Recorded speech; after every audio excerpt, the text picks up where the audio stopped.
Woodward Sports? Love wearing clothes? Then you should be wearing Woodward Sports clothes. Check out our full line of merch at woodwardsports.com. Just click on Shop. We have all your favorite designs, like Dan Campbell kneecaps, Woodward Golf, and of course, our own logoed out merchandise. Men, women, infants, kids all love Woodward Sports. Impress your friends. Impress your boss. Impress your dog. Buy Woodward Sports merch today.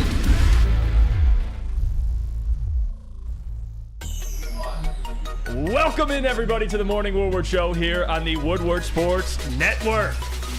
You guys know what time it is. It's Thursday morning. Packed show planned for today. As always, Jeff Iafrate, your host.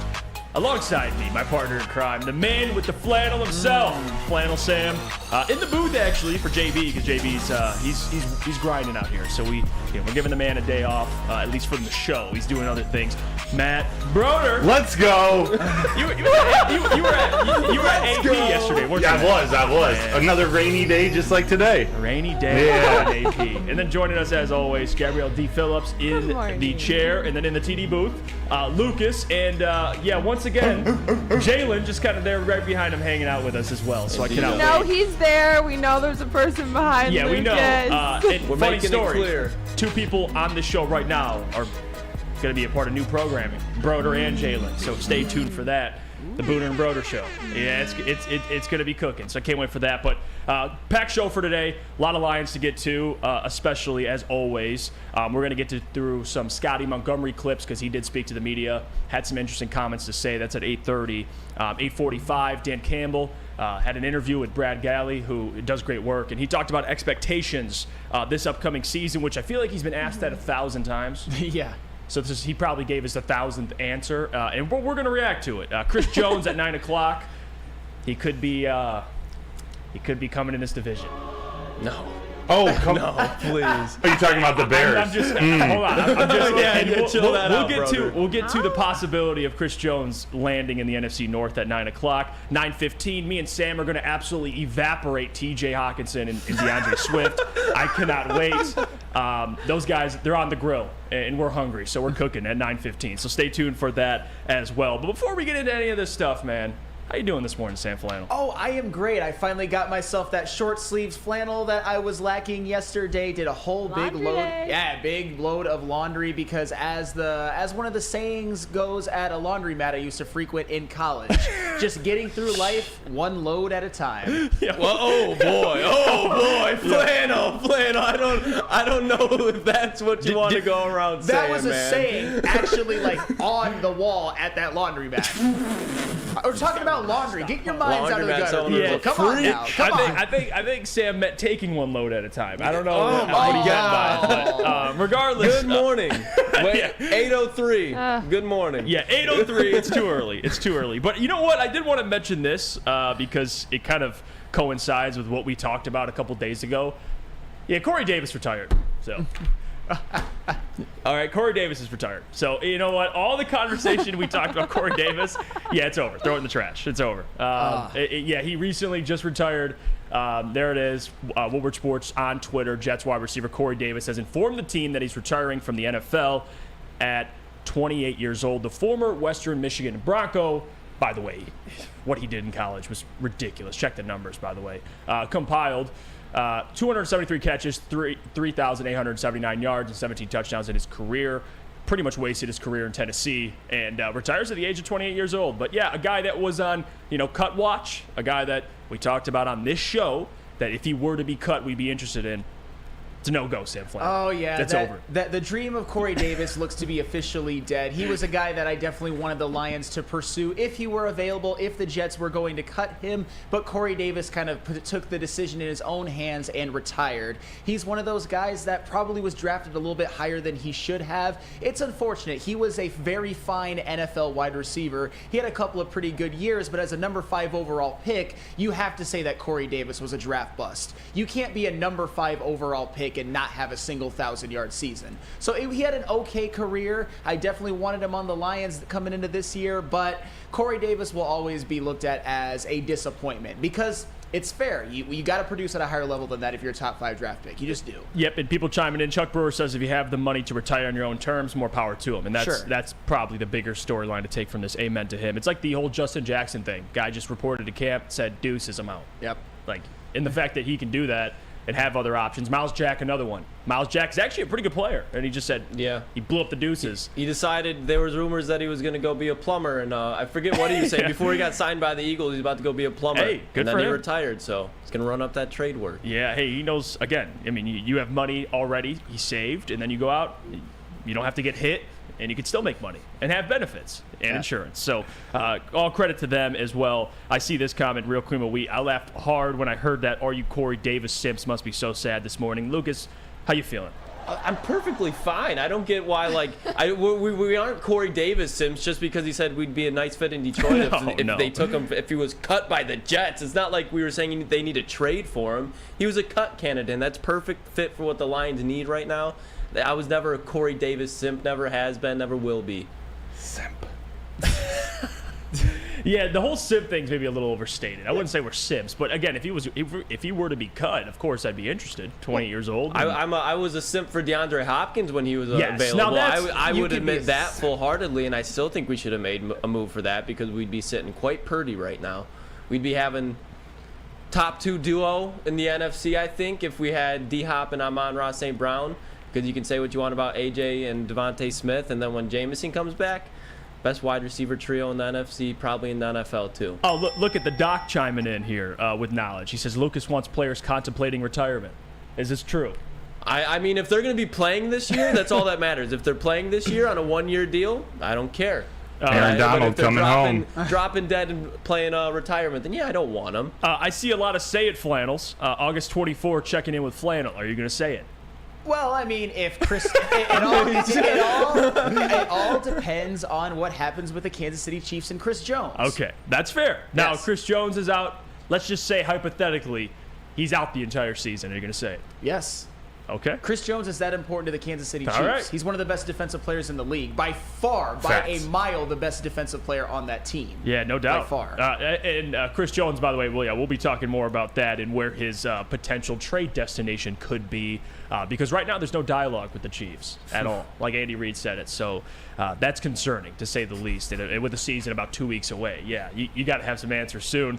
But regardless, I also wanted to bring this up in other news. Jared Goff had some interesting comments. And I just said this yesterday, and I know Broder's over there. Speaking of simps, he's a Jared Goff simp, and he's very open about that. That's facts. But he had put the graphic up, and he's talking about his prime. And I said this yesterday. He's only 28 years old, and here's Jared Goff. Look at that photo, by the way. Kool-Aid cooked. Yeah, that's a Kool-Aid graphic right there, baby. That is unbelievable. He says, I hope to describe it as entering my prime. And that's Jared Goff on personal expectations this season. And you got to think for Jared Goff, his point of view. And I know people are quick to label guys like for Jared Goff. It's like, oh, he's mid. But also, you got to think he's 28 years old. He can still get better. Sure. And there's also an underlying part of this where Jared, as much as players don't talk about it, he knows the contract's coming up. Sure. He knows he has to perform. So you're talking about a guy that's looking for a new deal, 28 years old, now has a consistent offensive coordinator. I mean, I know he had those 2 years in L.A. where he did not look great, but you can't let that. A lot of quarterbacks, great all-time quarterbacks have had seasons. Not everyone can be an Aaron or a Tom Brady, but guys have had a couple seasons where they struggle and end up having great careers. Jared Goff, I think him saying, I may be entering my prime, I think that's fair. But this season has to prove it. He has to go out and perform. Well, he's on the right side of 30 still. He's coming off of, in my opinion, the best season of his career. He's shown in 2 other seasons with Los Angeles that when you have everything right for him and a brilliant offensive mind like a Sean McVay in LA and a Ben Johnson in Detroit, that he absolutely can produce. And I think it's all set up for him to have another big year this year. And if that's the case, maybe, and I'm not saying I'm advocating for it, the Lions will want to work on an extension with him and make him the quarterback of their future. And if that's the case, then we obviously hope that Jared Goff is entering his prime. It seems like he's been in the NFL for a really, really long time because he actually got drafted in 2016, but he is still, 28 years old? His resume so far is a terrible rookie year, 3 mid-years, and 3 very, very good years. And I think he will add a 4th really, really good year. And you know how quarterbacks are. They can play forever as long as they don't take too many hits. So we shall see. He could be entering his prime. I don't think he's out of pocket to say this. In Public Enemy, to me, Jeff, be honest, you were the one leading the kind of the race saying he was mid. Yeah, right now he is mid. I mean, but again, he had a great year, a top 5 year. But I can't say Jared's elite. You're going to put him in a category with Herbert, Mahomes, like those guys, Allen, Burrow. No, I'm not going to do that. But Jared Goff is, besides those guys, I think Jared's the best option. Is that fair? Besides having Mahomes, Burrow, Josh Allen, I'll take a Jared Goff. Now, $50 million, that's another conversation, which, the Lions are going to have to handle that situation on its own. But to say that Jared Goff isn't one of those guys isn't an insult to Jared Goff. I mean, where am I off here, Broder? You're a Jared Goff simp. Am I off? Am I disrespectful? No, not at all. Not at all. I think for him to say something like this means he's got to feel comfortable. He's not going to come and make a comment about feeling like he might be entering his prime if he's not confident going into this year. And I think that consistency with Ben Johnson, with Mark Brunell, with this coaching staff that he's been with now for 2, almost 3 full years, I think we're about to see something. I think we're about to see Jared Goff maybe take his game to the next level. How much that is, we'll see. I mean, we're seeing Geno Smith at the age of, 33, have that season. Yeah. Like, quarterback play, and that's what you mentioned it, Sam Flannel. It's not age restricted. You can't, you have your prime years as like a running back. Like, you can have career years as a quarterback later in your career, especially with today's medicine for these guys. And for Jared, who isn't a mobile quarterback, those guys end up just playing longer. So I don't want to write off Jared Goff. I'm not doing that. Now, the whole $50 million thing, it's not even just about Jared, but there is... $50 million? Yeah, $50 million. And I don't know exactly what he's commanding. We'll see. If the Lions want to give him a short-term extension, with $40 million, which I think he deserves, we could talk about it. Like, I don't mind a short-term extension, but again, I just don't want money tied up into something that you might regret. But we'll see. Maybe Jared Goff goes out and performs. What's for a contract extension? What would be like your number like that? You'd be like, all right, this is like what I'm throwing out. Like, do you think 45 would be too high? 45? No, I think 45 is fair. So what do you think would be like I would, too high? Too high, I would say, is 50. 50. Like, so now would you give him 49? No. So that's what I'm saying. So what would be like the limit? I would say 45, to be honest with you. 45, Now, but also what matters more is not just the money. I want to make this clear. It's the length.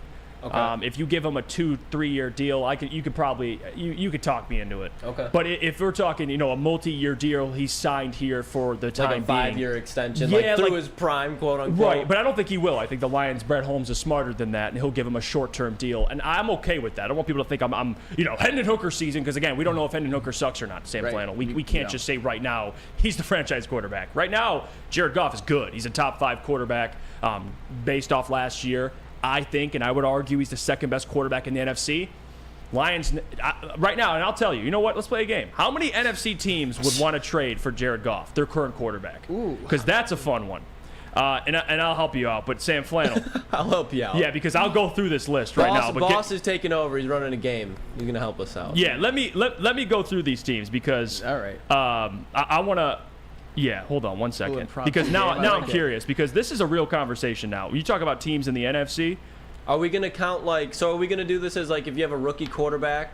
Are we going to let the rookie, are we taking it rookie year, Bryce Young? Well, hold on. Okay, yes. Okay. Cowboys, that would be a toss-up. They'd probably go with Dak. But, yeah, are you confident in that? Are you saying are they taking Dak or me? I'm going to go through teams. You tell me if they'd swap their current quarterback for Jared Goff, okay? So we have Cowboys. I don't think they would. Jerry Jones isn't swapping out Dak. Giants. Yes. Yep. Yeah. Eagles? No. Commanders? Yes. Cardinals? Yes. Rams? I think the Yes. Rams would even take Yes. Jared Yeah, right now. right now, yeah. 49ers? Yes. They would take They Jared. would love Jared. Seahawks? I'm going to say no. I would say no as I would well. say yeah. Okay. Because I just think Geno Smith's fine. I hate when people have one good year and now he's better than Jared Goff. That's ridiculous. No, nobody's saying he's better. He's just locked up to a pretty reasonable deal. That's kind of part of it, too. So contracts aside, player to player. Sure. So we got Cowboys, Eagles, and we'll go Seahawks so far. So Bears. We have 3. I'm going to say Bears no as well. No. I think they like Justin Fields. No. I think they would swap that man in a second. I think in the current right now. in the current NFL climate, in this economy, I believe that they would stick with Justin Fields for the time being.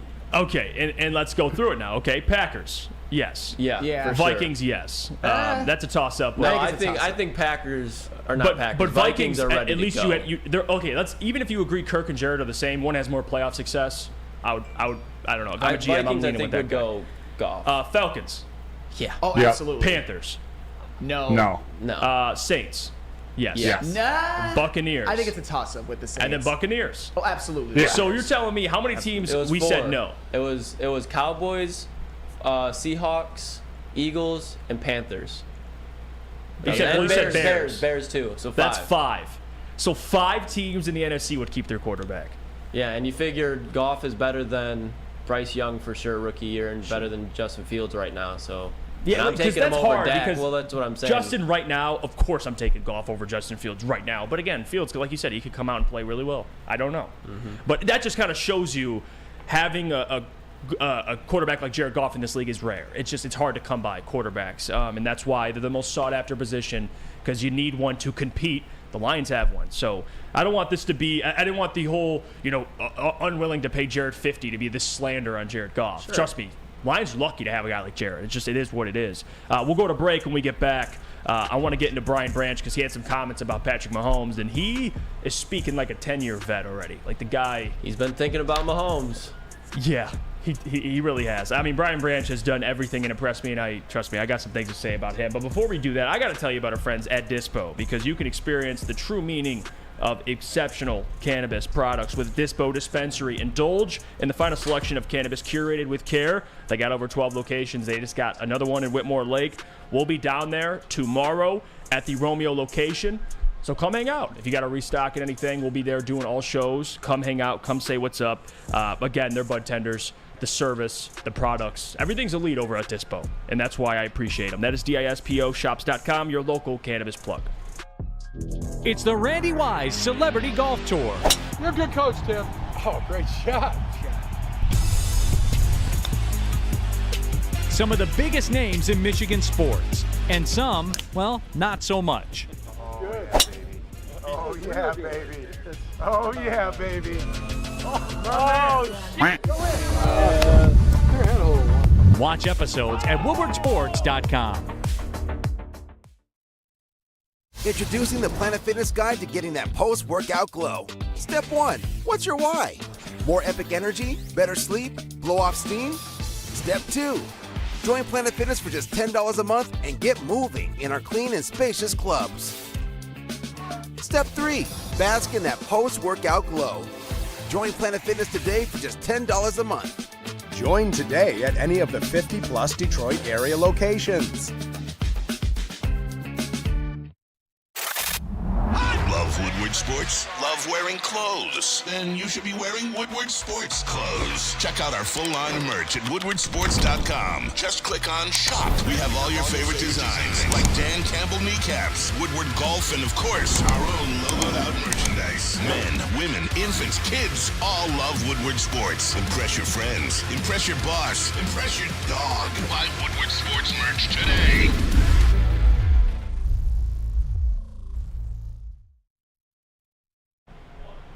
When buying or selling real estate, flexibility and control over the sales process is key. Sellers, how would you like the freedom of canceling your listing agreement at any time for any reason with no penalty? That is exactly what Mark White & Associates offers. It's called the Minute-by-Minute Listing Agreement by Mark White & Associates. Try Mark White's risk-free minute-to-minute listing agreement today. Looking to buy or sell real estate? Visit markwhitesells.com or call 248-290-8242. Again, that is 248-290-8242, markwhitesells.com, where flexibility meets success.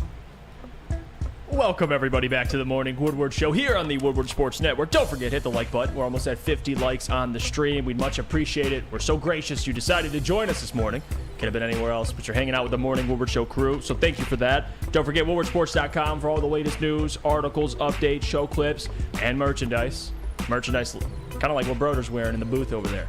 Let me check it out. See you, Broder. Guy, yep, there you Dripping. go. More and more. I even get, look at, I got the Woodward Pistons shirt on here. You can't really see it in the light, but check out all the merch on the website. Let's get to Brian Branch here. And Lucas, you could just play the clip. I mean, Brian Branch. Which one you want? Were you talking about Ja or Mahomes? Mahomes. We'll start with Mahomes. This is Brian Branch, the Lions rookie safety, talking about Patrick Mahomes, week 1. Yeah, I've been thinking about Mahomes since last week. I think I'm gonna start really like watching film on them this week for sure. Just seeing what their tendencies are, and you know, we got a great quarterback, but we also go against a great quarterback here. And, you know, I feel like he's prepared us, so we'll see. I mean, they got a stud. Like, Brian Branch, he's so well-spoken. Like, the way we got a great quarterback. He even added that in so people couldn't. Threw Goff some love there. Yeah, like, he's like, they got a great quarterback. Well, we got a great quarterback as well. Like, the PR with this man, and that's Alabama. Like, he's played in some of the biggest games. And again, I said this when Brian was drafted. If Nick Saban trusts you as a freshman, you have my trust. 100%. Yes.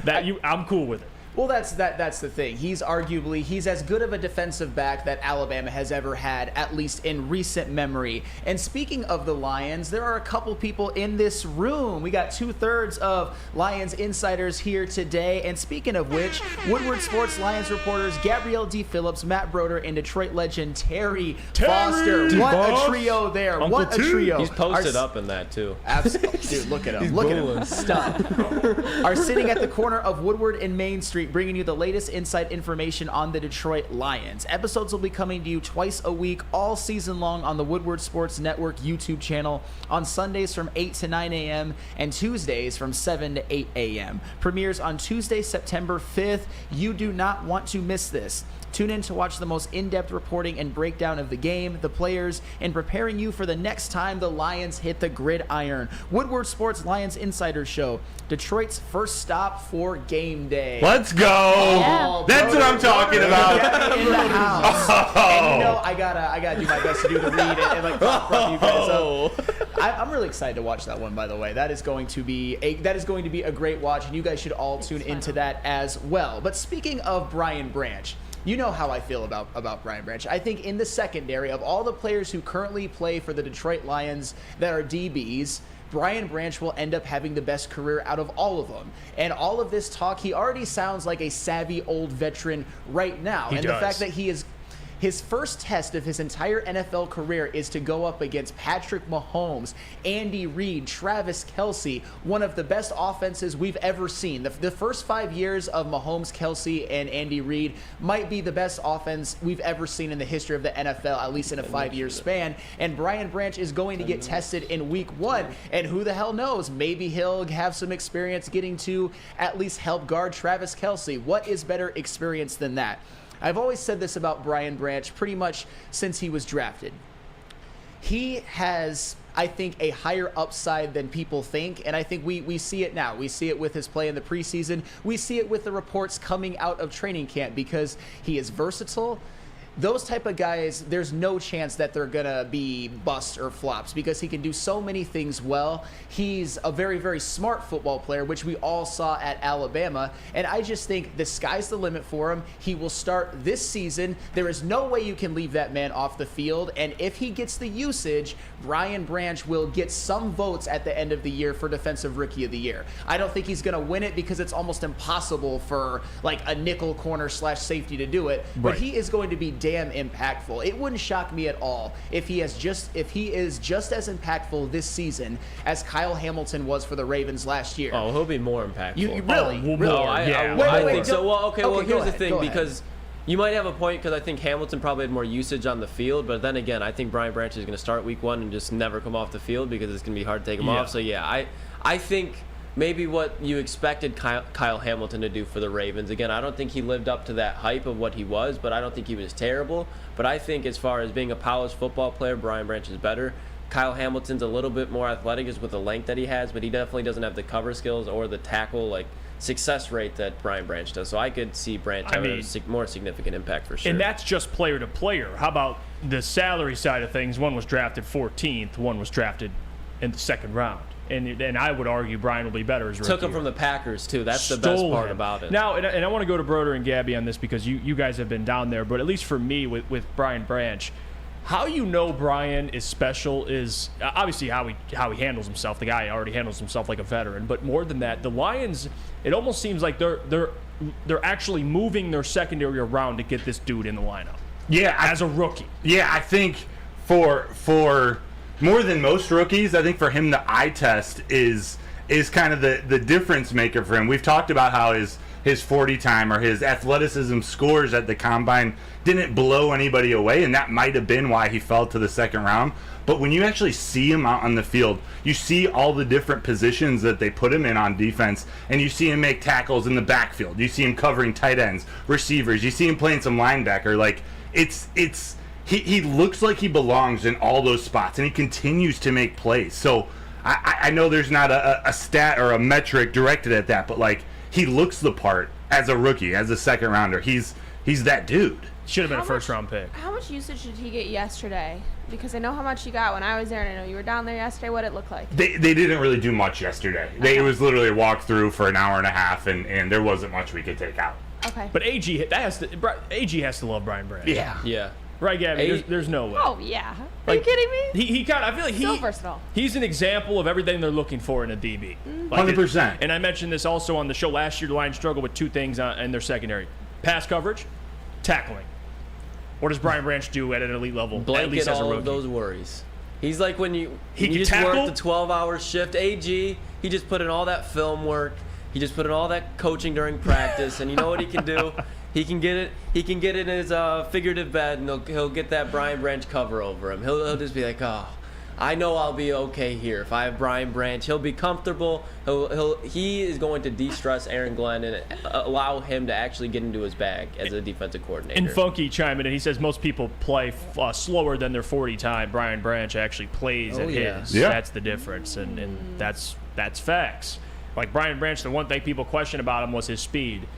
He was going stride for stride with dudes, so I ain't worried about his speed. And I think the point about he plays fast is important. It's kind of like with Amon-Ra, like his 40 was never the fastest, but when he's on the field last year, ran, 22.5 miles per hour on that end around against Washington? They just flip a switch. 22 miles per hour. Guys like that, I mean, think about when you have Amon-Ra, and then now we have Branch. Both of those guys, like the professional guys, they seem like not humble. They have like a quiet confidence about them. When you put them on a football field, those dudes flip a switch. Amon-Ra, he starts talking shit. He starts getting in dudes' faces. And the same thing with Brian Branch. Like, he just turns into just a monster. Like, he just flips a switch. That's all you have to say about him. Ryan's reactions. By the way, I hope you feel better, Ryan. You're the man, dude. He's been here since the beginning, so big respect to Ryan. And I love his profile picture too. It's Lucas. Where are we at?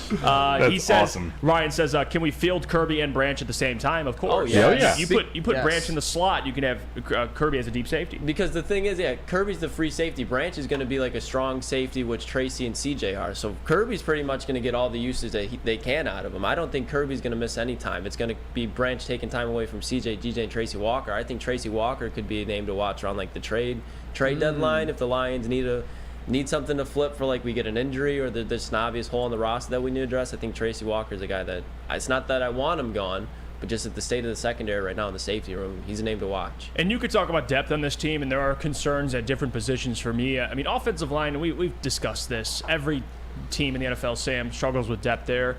Wide receiver, you're a little concerned if a guy like Amon-Ra goes down. But you can't really argue the depth of that secondary. They're stacked. Well, and that's the thing, is that they do have depth, but I think there's going to be many opportunities for Brian Branch to get all of the usage that he needs, because something that I don't think we've talked about maybe enough, because I don't know how impactful it's going to be, is Emmanuel Mosley. He's recovered from the injury a little bit slower. He's not going to be ready for week 1. You even got Tracy Walker coming back from an Achilles. And I'm not necessarily talking about the injury. I'm just saying that Tracy Walker coming back from an Achilles, I think Brian Branch will, in terms of skill set and in terms of impact, has the opportunity to wipe the field with him just this year. No disrespect to Tracy Walker, it's just how good that I think Brian Branch will be. I understand that Emmanuel Mosley and Brian Branch are different kind of players, but with Emmanuel Mosley out, you're probably going to slide in Jerry Jacobs as cornerback too. As long as Will Harris is not playing cornerback, that's fine.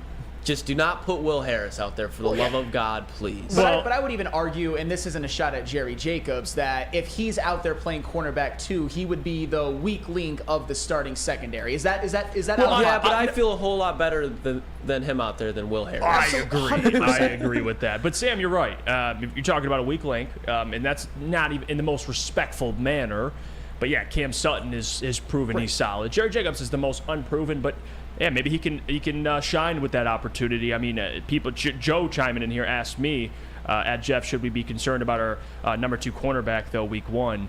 And that's the biggest thing I would say at this point. I mean, you have Brian Branch in the slot, you have Cam Sutton, but that cornerback too.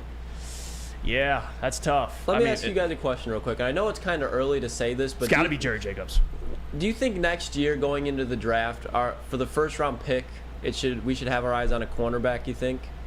Oh yeah, I mean, rather than like a wide receiver, because I'm assuming we're going to be towards the back end of the first round. Well, especially with today's game, the more, at least for wide receivers, how much easier the game has become. I think corners became more valuable. That's true. I like the way you said that. That was very elegant. Yeah, that was elegant. So eloquently put. No, like a Sauce Gardner, a Derek Stingley, you're seeing guys being taken high, but to get a premier corner in this league, it's a hot commodity. So I wouldn't be mad at it. You take another corner. I mean, Emmanuel Mosley's on a 1-year deal. You get someone alongside Cam Sutton. I'm cool with it. Okay. Sure. I mean, here's what we do, guys. We wait until the 2025 draft and find any way we can to get Will Johnson, right, brother? I'm with you, Flannel. I'm with you. Will Johnson is, if he would have came out this year, he would have been a first-round draft pick after his freshman season. The dude is a stud. He is, besides Aiden Hutchinson, the best defensive player Michigan has had since Charles Woodson. It's Charles Woodson, Aiden Hutchinson, Will Johnson. And to hear the doc chiming in, he says he's talking about no corner in first-round corner. No, we can find him in the second, and that's actually a great point. I mean, Tariq Woolen was what, a fifth? Yeah. You could find him. But regardless, your point about drafting a corner, I think they could probably use another corner next year. But again, this secondary, I'm confident in it. It's probably I'm the most confident out of all units on the defense. It's got to be the secondary. Like, the defensive line still has to prove they can stop the run. That's a big part of it.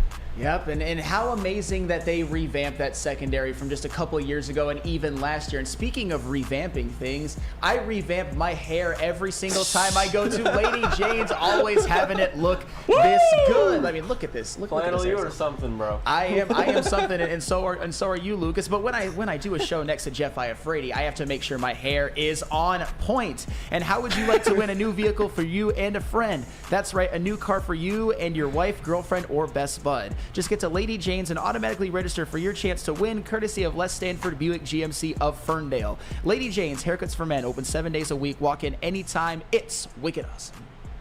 Hey, this is Mr. Kearney, Chief Academic Officer at Academy of Warren. I want to welcome you to the brand new field house. The state-of-the-art facility has a regulation basketball court, volleyball court, soccer field. It can be used for 7-on-7 football. Our K-8 academic features AM, PM, latchkey, small classroom sizes, Learning Street, futuristic media center, free breakfast and lunch, Houghton Mifflin curriculum, academic games, K-8 athletics, and more. Enroll today at academywarren.net. The Sports Marketing Agency would not be who we are without great community partners like Higuera Health and Carol Zuniga. It's an awesome opportunity to partner with your organization. Higuera Health is a comprehensive behavioral health organization. We serve children through older adults with mental health, substance use, and developmental disabilities across Western Wayne counties, and really excited to now be in downriver communities as well. Give us a call at 734-458-4601. Play, practice, and party at 5 Iron Golf, located inside of the Cambria Hotel. That's right, Jeff Iafrate. Downtown's newest sports bar has 13 TrackMan simulators, certified instructors, and a full bar and restaurant. Mention promo code Woodward at checkout for 50% off your first visit, and visit 5irongolf.com to tee up good times. Woodward Sports Network is also participating in a Thursday night golf league on the simulators with fans. Who has two thumbs and is going to be there tonight? This guy. So you guys hey, you guys can come watch me and my terrible golf That's swing, barbecue chicken, which Griffin Lackey in the back compared to Charles Barkley when he saw. So that was very, very mean. But that's okay. I love Griffin. But you guys can come hang out. I will be there. I will talk to every single one of you guys. You can debate me if you want, but it's going to be a fun time. And this league is hosted by 5 Iron Golf and co-presented by Mark White and Associates and Long Drink Alcoholic Beverage. Go visit 5 Iron Golf anytime you want, or go to their website for more information, 5irongolf.com. We're back. It's the Morning Woodward Show here on the Woodward Sports Network. Plenty to get to. I want to get to these the comments by Scotty Montgomery, because Speaking of well-spoken, speaking of the guy that I'm very high on, it's Scotty Montgomery. Like, he's going to be a head coach one day. He deserves to. Kind of came out of nowhere. He was the running backs coach for the Colts, and at least for me, I did not hear much about him. Coach Jonathan Taylor, now he's with the Lions. He's assistant head coach, gets a promotion, and I think it's well-deserved. What he's done, and I was at camp with Lucas Booner and Mike one day, it was a couple weeks ago, and watching Scotty Montgomery, and Gabby and Matt could speak more on this, dude, he can coach. Like, he's hard on these dudes. Listen, and he's he's well-spoken, number one, obviously, when he speaks to the media. He speaks like a head coach. But he's a great coach for these guys. Like, it's kind of like, it reminds me a little of a Deuce Staley. That's what I was about to say. I understand we all love Deuce Staley, but Scotty Montgomery is not that far off. Like, they replace him with just as good of a coach, in my opinion, because the intensity that he coaches with, he's a no bullshit type of coach. Yes. Like, Deuce was too, but Deuce would kind of have fun with it. Not saying that Scotty isn't out there like having a good time with his players, but like, that dude's strictly fucking business. Yeah, he is. He's not fucking around. Like, if you mess up his drill, he is going to call you out right now and make the whole running back team do it again. So I love Scotty Montgomery as a hire. I think this is a guy that the Lions are going to want to keep around. And I think he's going to be a name that kind of gets more recognition around the league and will be a hotter commodity when teams are in need of a running back coach or possibly an offensive coordinator, because with this offensive line, his running backs are going to be looking very good. Actually, play that clip. This is Scotty Montgomery. Do you want the one where he's talking about the offensive line or David Montgomery? And we'll start with the O-line. This is he spoke on the offensive line and how they impressed him.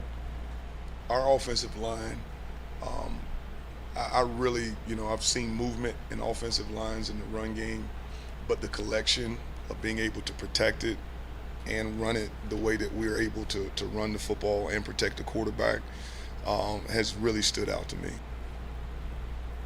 See, look at that. And again, for Scotty speaking about this offensive line, I know we're accustomed to it because we've had this unit for about a year, at least with Panay, and now you're getting, you're adding more pieces. They just drafted Colby Sorsdahl, and there's a lot of hope for this offensive line. But he made a great point too, and he mentioned it. He said, quote, "I haven't been around a lot of offensive lines that can both pass block and run block at an elite level. Typically, you'll see offensive lines do one or the other."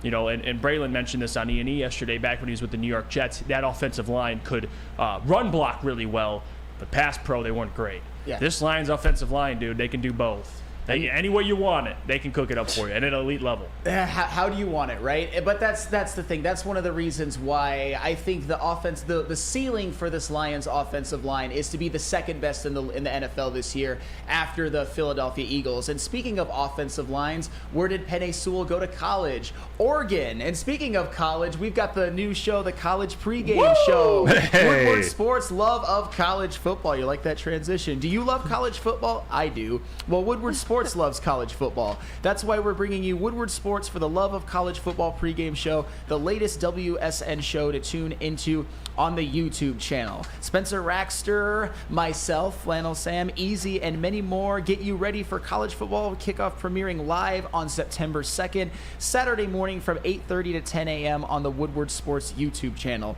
Whether you are a Sparty, Wolverine, or a fan of that other team that we won't mention, Lucas, we welcome you all to start your day of loving college football with Woodward Kyle Sports McCord season, Network baby. Every week. Marvin Harrison, 300 yards on Michigan secondary on Will Johnson this year. 300 yards. Okay. I'm kidding, of course. We'll go 225.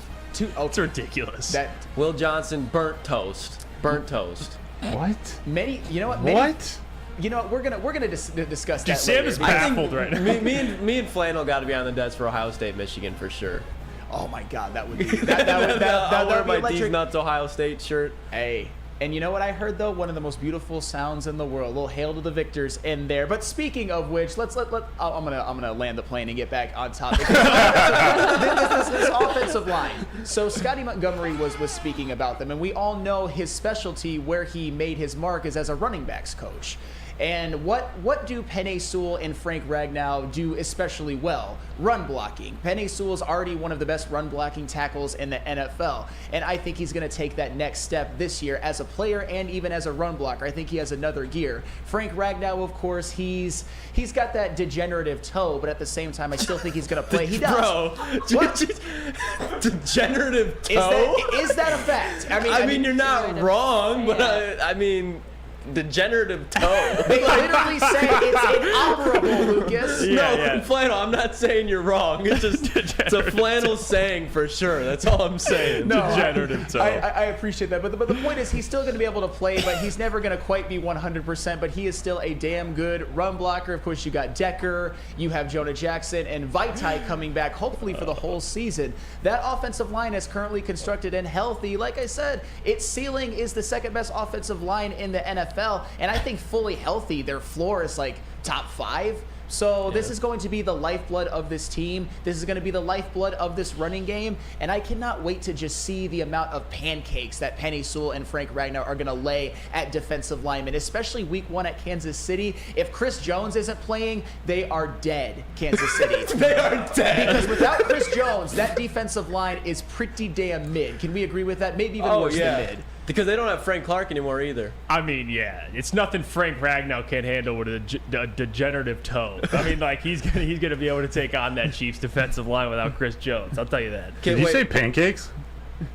What's that? Did you say pancakes? Pancakes. Pancakes. Yes. Pancakes. Broder, while you're on the camera, can you do like the work of art that you somehow can manage to say Big V's government name? Can you pronounce that? It's just a work of art. I'm sorry. Halapula Vaitai? Yeah. I could never. Yeah, run behind that. How many times have you practiced that in the mirror? A couple thousand.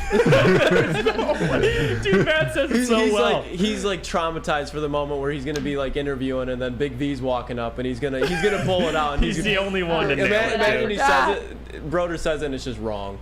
Yeah, he's just like it's not. I tried. It's the attempt. He's like not even close. But you know what? That's why we love Broder. He can just do random things like that. Pronounce Vaitai's name correctly. I've only called him Vaitai. I don't know how to pronounce his entire name. Big V. But I'm excited to see him back out there. First time that this whole entire unit will be playing, counting Vaitai this season, if they could stay healthy. And I know someone mentioned, and I want to address this comment. I forgot who it was, but they said we've had an offensive line since Bob Quinn. I think Penei Sewell. Don't bring that name up. Well, I would argue that Penei Sewell completed this offensive line. Mm-hmm. Now you have two, borderline elite or elite tackles. Like before, you didn't have a guy like Penei Sewell. So I would argue that. So after Brad drafted Penei, he, made a strength and even more of a strength. And like you said, Sam, the floor for this offensive line, you say top 5, man, I might even say like top 3. Wow. They're really good. They are. And that's if, again, that right guard position and whoever it's going to be, Vaitai or Graham Glasgow, whoever the hell's playing right guard, can play well. And the rest of the guys, I don't really have questions about. Yeah, Graham Glasgow, he's the one backup that I would say is somebody that I'm not worried about. I think Graham Glasgow could at least come in at the center position or the guard position, which, Vaitai and Ragnow, they do have injury concerns. He's a guy that I think could fill in very, very admirably because he has been a starter in this league. And I know, Lucas, we never mentioned the name of Bob Quinn, but we have to be fair. He did make 3 very, very good offensive line picks. He drafted Jonah Jackson, Frank Ragnow, and Taylor Decker. He did. Not Brad Holmes. He did a lot of things wrong, but those were good picks. You got to admit it. Bob, when I hear the name Bob Quinn, I just start seeing red. I get it. No, but but he could draft O linemen. Fucking face with a. He can draft O linemen, whether you hate him or not. Patricia, I don't care. You bring Matt Patricia along with you, draw the line. When you were like, when you look in your general manager, that's your opportunity. You bring in Matt Patricia. Yeah, I know. Disgusting. I know the place Matt Patricia can go, and it's SMA. And I'll tell you about SMA. The sports marketing agency helps spread awareness about mental health and substance abuse. Their new podcast, This is the S Word, helps fight the stigma about seeking help. If you or someone you know is struggling, head to thesportsma.com. That's thesportsma.com. Big Boy Strawberry Fest has officially arrived, and we're here to show you the very best flavors of the season. Satisfy your sweet tooth with our deep-fried vanilla Oreos, strawberry hot fudge cake, and a slice of our classic strawberry pie. But that's not all. Cool off on a refreshing summer splash salad, or savor the flavors of our chicken Caesar wrap and strawberry bacon chicken wrap. And for breakfast lovers, don't miss out on our strawberry hotcakes or our mouth-watering red velvet waffle. Strawberry Fest is something for everyone. Celebrate the sweet season with us at Big Boy. Your home is your most important asset. Flexibility in the sales process is key. When you work with Mark White & Associates, you can cancel at any time, for any reason, without penalty. Speaking of flexibility, check this out. Who you work with matters. Hire the best broker in the game.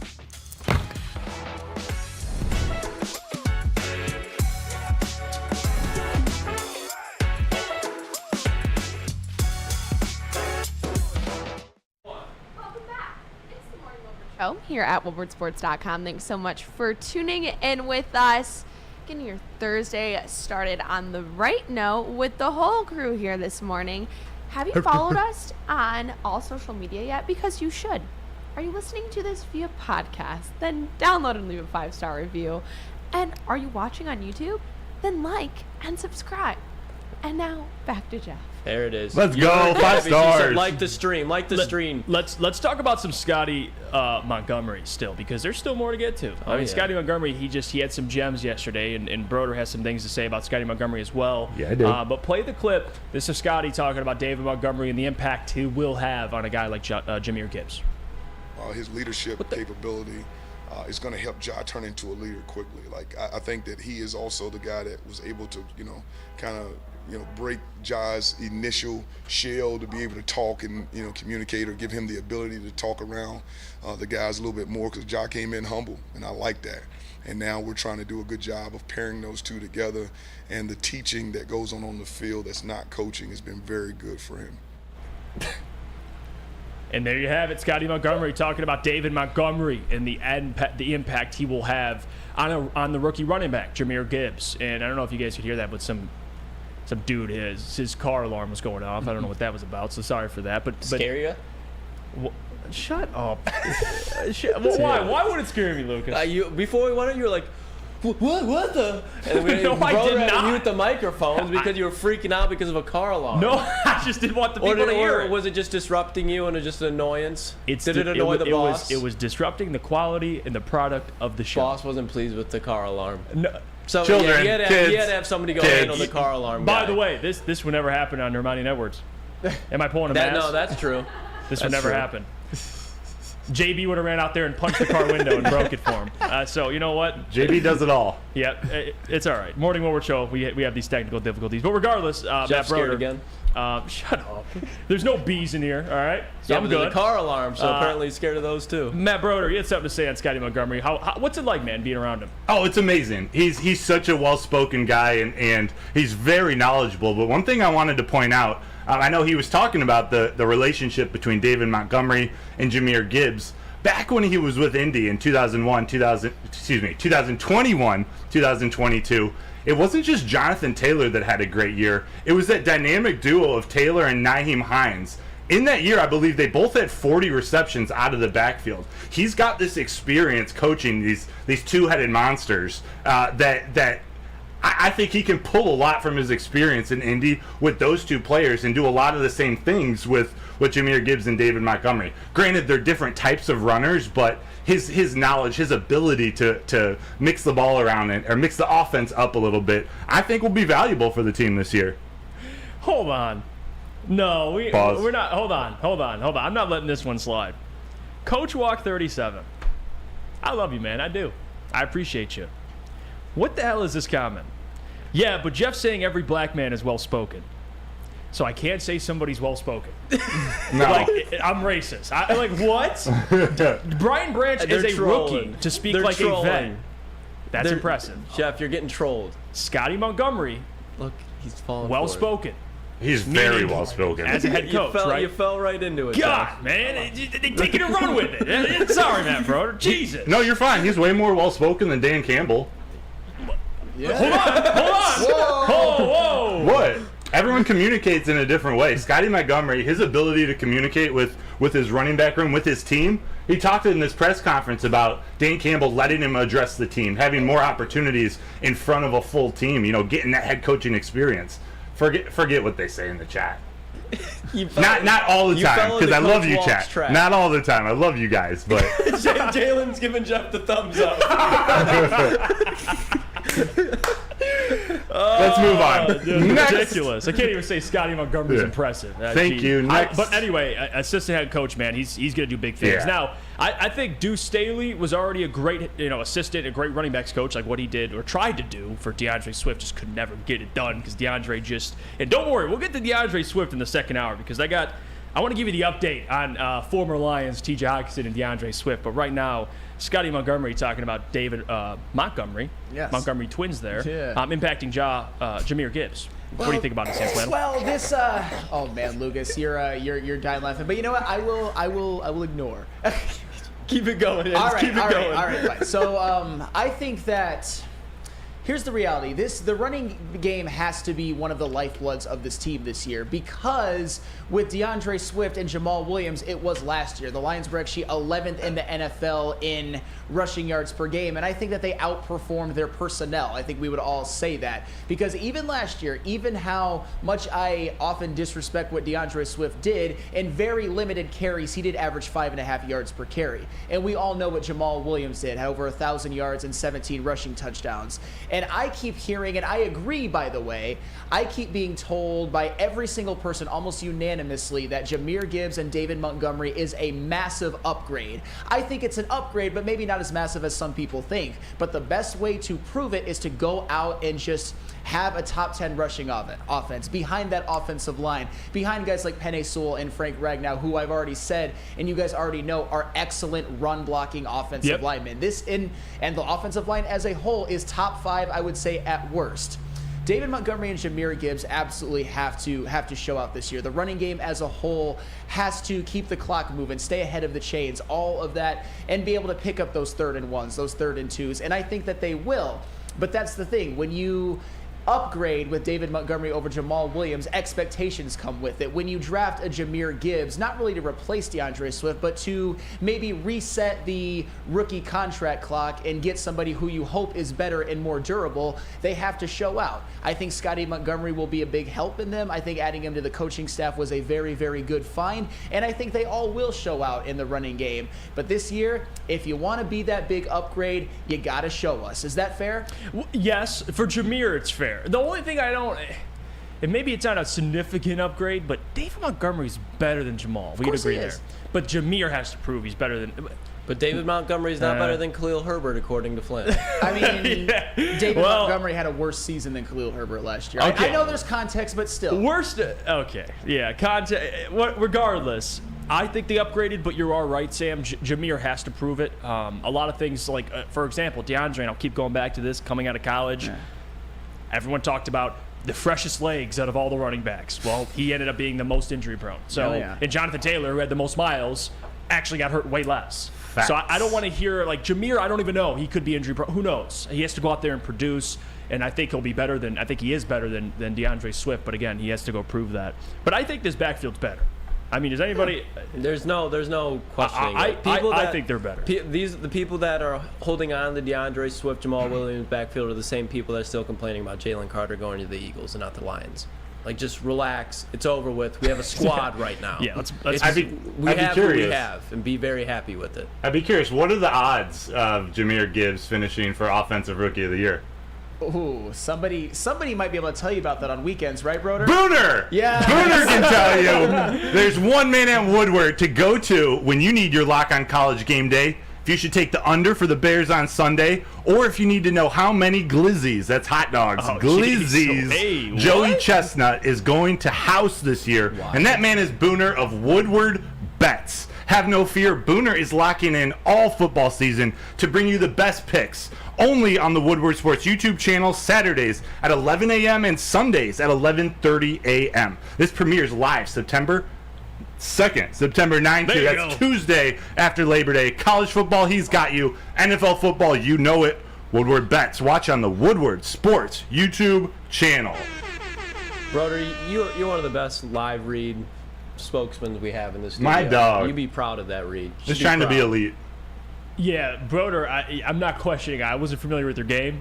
I'm familiar with their game. Dude, let's go. Let's go. You asked Jahmyr Gibbs Offensive Rookie of the Year odds. Yeah. That was more of like a transition. No, because I want to talk about it. Yeah.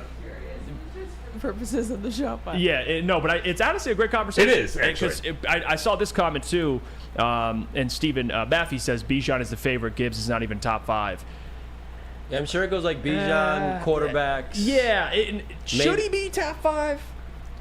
I think so. I think he should be 5. I think you got to have, in my opinion, I don't understand how Bryce Young wouldn't be number 1.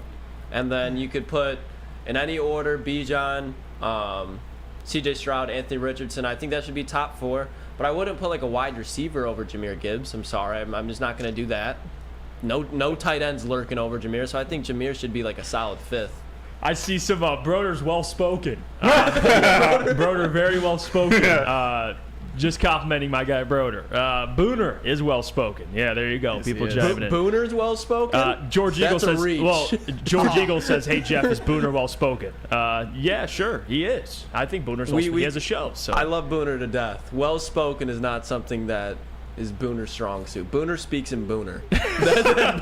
Yeah. It's not always English. It's not always English. Yeah, it's always Booner kind of he'll get it out. It's just how he does it, you know. Booner, Pause. that's what makes him. Stop. Why do you gotta make it weird? I'm not. I'm just hearing what I'm hearing. I got to put a pause there. I'm sorry. Man, you're weird. Look at Booner chiming in. Lucas, I am a machine. Yeah, there you go. Booner. Did you guys see the Fury dad, Tyson and I can't remember, Tommy Fury's dad at the Logan Paul? That it's dude, not Tommy's dad. That dude is crazy. Yeah. That was funny. It is Tommy. He's like a cousin, I'm pretty sure. Not a cousin, but he's not like his. No, that's his cousin. Tommy Fury is the cousin. Is it? Yeah. Oh, okay. He was on Love Island. He's recently engaged to Molly May. Booner, send that video for 940. TV Star Lovers. He went on like the UK version of The Bachelor, Bachelorette, and him and the girl that he ended up with are like incredibly famous in the UK now. Yeah, his dad's crazy. Dude, he like tore up that whole set. Logan Tyson Paul Fury's came dad. out with that cake and he's like, I'm dying! I am the machine! He was freaking out. Tore the whole play. He took over. It went from whoever's fight it was Logan Paul and Dylan Danis' fight. No, it was the Fury father. That's what it was. That It was dude his is show. nuts. Stephen Baffey giving us the updates on offensive rookie of the year. He says current odds are 1 Robinson, 2 Young, third Richardson, 4th Stroud, 5 Gibbs. My bad. See, there so we he is go. top 5. Yeah. But I think he should be. I know quarterbacks are always favored to some extent, but I think he'll be more considered than C.J. Stroud. End of the season, yeah. Because at the end of the day, maybe even Anthony Richardson, unless Richardson goes crazy with his legs. Yeah, it's got to be. If those quarterbacks don't have success, then Gibbs is going to go over him. But I think just before the regular season starts, that's how it should be. Yeah, I mean, no doubt about it. I think with J-Mo out too, I think he's going to get more production out of Gibbs in these first 6 games than he would have if J-Mo was playing. The runway's there for him. Yeah. Especially his upside as a pass catcher. I think he'll be. The runway's there, especially now. What do you think, Sam Flannel? Jahmyr Gibbs, offensive rookie. Should he be? I think he should be higher than Stroud, to be honest with you. No. And I like Stroud a lot. No, he should not be higher than C.J. Stroud. Come on, guys. Let's. All right. At 5, I don't mind it. I'll be honest. I don't mind it at number 5. But here's the thing.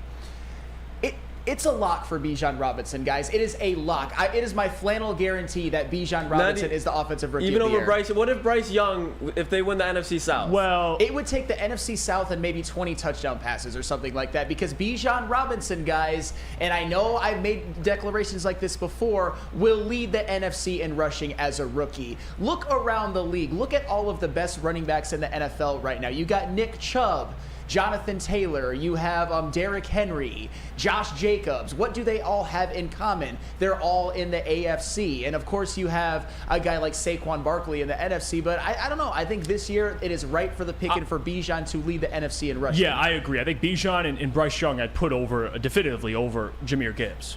But Stroud? Yes. Guys, here's... And I love... Listen, I'm high on Stroud, but in Houston? I mean, I am. I'm with Flannel on this one. You already know that. I'm putting Gibbs higher than Stroud. No, you said you were with me. He's saying Stroud should be higher. Oh, then yeah. Me and Jeff no aligned way. here. I mean, how many passing touchdowns is he going to have in Houston this year? I think 10? 15? I think stop it. I think the situation in Houston is a little bit better. But here's my thing. I'm going to make this about Jahmyr Gibbs. I'm not going to make this about C.J. Stroud or Bijan Robinson. And we've alluded to this before. I feel like we've all agreed that a successful season for Jahmyr Gibbs, especially splitting time with David Montgomery, will be, I don't know, at least maybe 700 rushing yards and 500 receiving yards. That's not Rookie of the Year numbers. In order to not have an 1,000-yard season, you got to do what Alvin Kamara did in 2017 and had like 700 on 6 yards a carry and over 800 receiving yards, over 1,600 total yards. I don't foresee that from Jahmyr Gibbs. I don't foresee Jahmyr Gibbs. I don't even know, and this is going to sound really, really bad, but Just listen. Say it. I don't know if Jahmyr Gibbs is ever going to be great. I think he will be impactful on this offense Legend killer. at some point, but I don't know if he's ever going to be a top running back, and I don't think Lions fans are even demanding that. I think he will be extremely impactful, but I certainly don't think he's going to sniff Bijan Robinson's production this year. Yeah, no but, chance. Well, here, and they're different. I mean, you're talking about how many more carries for Bijan than Jahmyr. So the workload will be there for Bijan Robinson. But for Jahmyr, like if he gets, you mentioned the Alvin Kamara point, which again, offensive rookie of the year, it's not just what your numbers are, it's also who you're going against. That's what matters, and that's for all defensive rookie of the years and offensive rookie of the year. So it depends how the others handle themselves. Again, I'm not arguing he's going to win it, but he won't be great is tough because if he's a guy that gets 800 a year, like that's what Eckler's doing. And Eckler's is considered not the best, but he's a premier running back. If he gets 800 a year, then he's great. No, what do you think he's going to do? I think that's a big ask, though. In year 3? Maybe. You said he'll never be great, but you think he'll be solid for this offense. Of course. But if he's putting up 700, what is that? 700 is not great. That's very, very good. It probably won't even get you a Pro Bowl. 700. Bro, that's 1,400 That's total yards. 1,400 yards from scrimmage, Flannel. So are we saying that we're okay with Jahmyr Gibbs never having an 1,000-yard No, run? No. We said 700 and 700 is 1,400 total yards.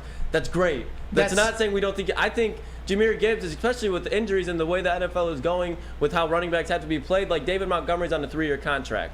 I think there's a time where it's like, okay, do we re-sign David or we just roll with Jahmyr and draft another running back? And those are the years where I think Jahmyr is going to be in his prime, and that's where he could easily be a 1,000-yard back if they wanted to. But I think while you have David Montgomery, who's going to be a nice commodity for a couple more seasons, but eventually, like, the wheels are going to fall off, and he's not going to be able to be as explosive and productive as he is. And once he does that, I don't really think there's a lot to offer with it. But when there is, you use him. And when you have a weapon with Jahmyr, who you can kind of save the lifeline of, save that longevity, and use David instead of that, and you still are playing Jahmyr, it helps out, and it saves that. So when you do want Jahmyr to be a 1,000-yard back, in his prime, he can be, and he's going to be healthier. Oh, and by the way, you drafted this man at 12. Yeah. He better be great. You're one of the first people that I've actually heard say that, though. That's the thing. I think we just have confidence from what we've seen in Alabama. There's two parts to this. The where he was drafted, yeah, he better be great. But then there's the part of it where I actually believe he will be great. Sure. And I think if he puts up 700-800 yards rushing, and let's just say he could get up to 1,000, like Lucas said, rushing, but 800, let's say at the bare minimum, he's putting up 800 in his third year. Like that's great. If he's 800 in his third year, then it's a highly successful season, and it's great. It is. I'm not. What do you think is what would you think? And you're not wrong, Flannel. I don't want you to think I'm coming at you like you're an idiot. Like, I don't want any of that to come off like that. Yeah. But what do you think is stopping Jahmyr Gibbs from being a 1,000-yard back? Probably usage. Probably the fact that I think he's going to be more of an offensive weapon throughout his career. I mean, you even saw him in college, and this isn't necessarily designed to take a shot, but he's never really proven, maybe since high school, that he's an every down back. He never had an 1,000-yard season in college. He was a great receiver. He's the best receiving back coming out of the draft, no doubt about it.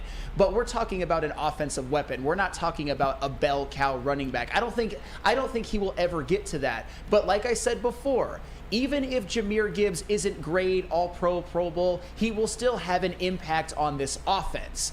I just think we might look back and say, maybe he wasn't worthy of the 12th overall pick, but it worked out anyway, and they were able to trade back and get extra draft capital anyway. And here's the problem. I think people, when they think of 800, they're thinking of, well, I'm looking at Josh Jacobs. He's not the same player as those guys. Not in the same system. That's why you have to get that running back. They put him in a box, which, again, he is a running back, but he doesn't play the same. And like you said, that's why they signed David Montgomery. He's going to be the guy that's getting 15, 16 carries a game, right? Jahmyr's the guy they're utilizing in the passing game. They're getting some carries to him in the running game. So I think he'll be judged more on what he does as a receiver and then part-time as a running back when he's helping out. I think when you're trying to compare it, well, if you're drafted at 12, you should be getting 1,400 yards. I don't think that's no. Jahmyr, maybe in the future the usage will be there, but I don't think that's what they want out of Jahmyr right now. They want those 800, 900 yards receiving. That's what they want out of Jahmyr. I think early years Christian McCaffrey, before he became like that 1,000-yard back, like just like his rookie year, I think that's exactly what they want out of him. Now, I don't think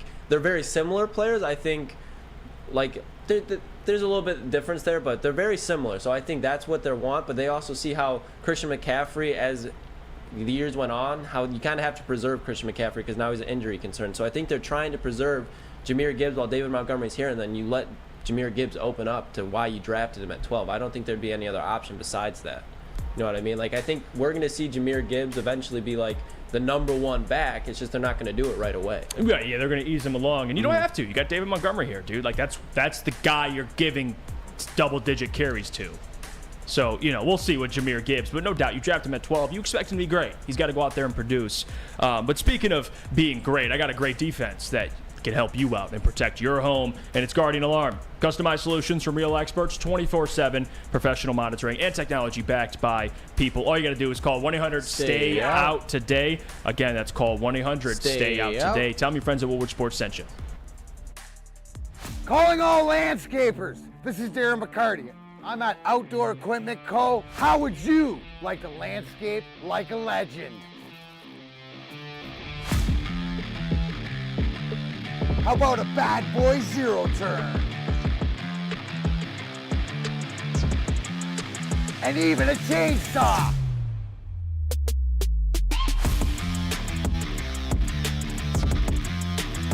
And even a weed whipper. So register today at OutdoorEquipCo.com, and even you could have DMAC on your landscaping crew.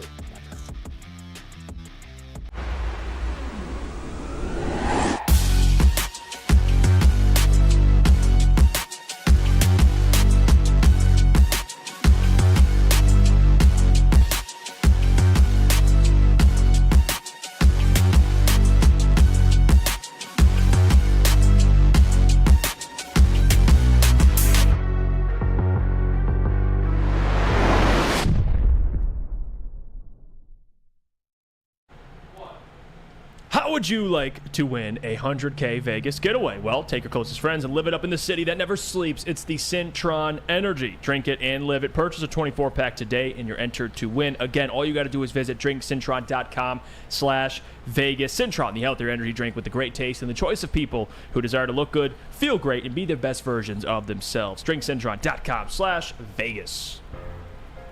We're off and running. It's the Morning Woodward Show. Just over into the second hour here. A lot more planned for today. I know we kind of went over last segment talking about Jahmyr Gibbs and what would be acceptable for his rookie year or just his career in general, but I want to shift the conversation to Chris Jones because Chris Jones, man, this is what has been talked about in the media. He's holding out. He responded to a fan on Twitter and said, I could be out till week 8. I got money. I can sit out. There's also other news, and I don't know how legit this report is, but we have to bring it up and again, give credit to who it was reported by, but pull it up for me, Lucas, if you have it. The graphic for Chris Jones here. And this is on Woodward Sports Twitter. Check it out. All social medias, YouTube as well. Don't forget to subscribe. They write here, there have been rumors circulating that the Bears have been linked to the Chiefs in regards to a trade for defensive tackle Chris Jones. How much more dangerous would this make Chicago? Now, I want to say this before we get into it by just stating the obvious. If there's teams that could be in the market for Chris Jones, it's very obvious that Chicago's one of those teams. So it doesn't take a genius to figure that out. They got money, they got draft picks, they need help on their defensive line. Like I don't think you saying they're interested is like breaking news. Like yeah, they're interested. They need help on their defensive line. Now, your reaction to this, Sam Flannel? I mean, you're not a Chiefs fan. Some would argue you are. What do you think about Chris Jones? The possibility that the Bears could acquire him. Ooh boy, I don't think you guys are gonna like this one, but just hear me out. Stay with me on this one. If the Chicago Bears can somehow find a way to acquire Chris Jones, and for the record, they have 2 first-round picks next year. They have theirs and Carolina Panthers. They still have about $14 million in cap space right now, although they had a lot going into this offseason, but they certainly spent a lot as well. If the Chicago Bears are able to get Chris Jones and not give up a significant contributor, which they might not, they might only have to give up draft capital. If they can make that happen, then the Lions better watch their ass this year in the NFC North. They're going to be hearing footsteps. And the Chicago Bears, if they get Chris Jones, will make the playoffs, whether as a wild card team or maybe even the division winner. And here's why. Let me break it down a little bit for you guys. Do you guys realize, and I know you guys do, how great Chris Jones is? Chris Jones had 15.5 sacks last year. He was first-team All-Pro from a defensive tackle. Yes. Like, sorry not to cut you off. No, you're good. Go right ahead. For a defensive tackle to have 15.5 sacks is absolutely insane, especially with the size that he is. Normally, that's something you get from like a pass rush defensive tackle. But, he is that, and he's so much more. So you're absolutely right, Flannel. No, and I appreciate that, Lucas. And let me just respond quickly to Denver Blair. Chris Jones definitely wants more than $14 million. Of course, he wants to be the highest paid defensive player in the NFL. I'm just saying if the Bears could somehow find a way to maneuver it, because cap space is manipulated all the time. You can backload contracts, all that. You guys already know. What was one of the biggest weaknesses last year for the Chicago Bears? Their defensive line, their pass rush, everything. It was absolutely atrocious, I would say. But I'll tell you what, when you keep adding it up, they added Yannick Ngakoue, 9.5 sacks last year. They added DeMarcus Walker, 7. If you add Chris Jones as your interior lead defensive lineman, that goes from being a very poor defensive line to a pretty damn good one, at least on the high end. And not only that, the Chicago Bears, they addressed their defensive line in the draft as well by going in the second round with Gervon Dexter and the third round with Zach Pickens. And let me ask you this before you guys want to, I would say, dismiss that. I'm not saying you are, but let me just give you a thought exercise. Are you guys a fan of the Broderick Martin pick? Do you think the Lions addressed the defensive line adequately with the Broderick Martin pick? Well, if you do, then Gervon Dexter and Zach Pickens were better prospects than him, and by that logic, the Chicago Bears certainly addressed the defensive line position if the Lions did. That's fair. I think that is 100% fair. And second of all, and this is where I'm about to drop some bombs on you guys. I cannot wait. Bomb. The Chicago Bears, one of their perceived weaknesses last year was their offensive line as well. They weren't very good in the trenches. At least their defensive line was horrible. Their offensive line, it was maybe a little bit better than you think, but still. What did they do? They addressed that. Their first pick of the draft, their first round pick, Darnell Wright. I think he's going to be their right tackle of the future. They also acquired Nate Davis in the offseason, who, by the way, last year had a higher PFF grade last season than, drumroll please, Jonah Jackson. Also, hey, I'm just giving you some context, people, to why the Bears can be pretty damn good, especially if they get Chris Jones, maybe even if they don't. And also, you know who else is a pretty damn good offensive lineman for the Chicago Bears? You guys might know this name, Tevin Jenkins. Tevin Jenkins was borderline elite last year. He's solid. But he was worrisome his first year. That is 100% fair, but got he a lot bounced better back. last year. He bounced back, and he is going to miss at least the first month of the season with an injury. But guess what Tevin Jenkins was, guys? The third highest graded guard last season by PFF, behind Chris Lidstrom and Joel Bitonio. Those guys are pretty good, right? And I'm not trying to be condescending. I'm just trying to give some context to why the Bears are going to be good.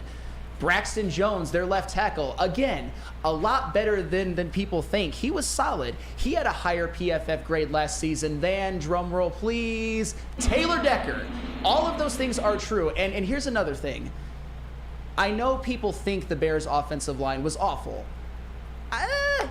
It is. But Jeff Iafrate, Flannel, don't do this. We have harped on.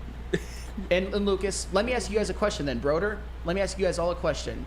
Can you theoretically be a bad offensive line, an atrocious offensive line, if your team leads the NFL in rushing yards? They lap the field over 3,000 on 5.4 yards per carry. That's him running for his life out there. Well, here's the thing. Scotty Montgomery touched on it earlier. You can be very good at one thing and not at another. You could be great at run blocking and terrible at pass blocking. Okay, and when you have a guy in Justin Fields who kind of sprung out of nowhere, it sure helps. All right, hold up. Speaking of the Bears, because I got to tell you about the Lions really quickly, because if you do want to be up to date weekly on all Lions things related and Bears, if they even do anything this year in the NFC North, well, I got the show for you.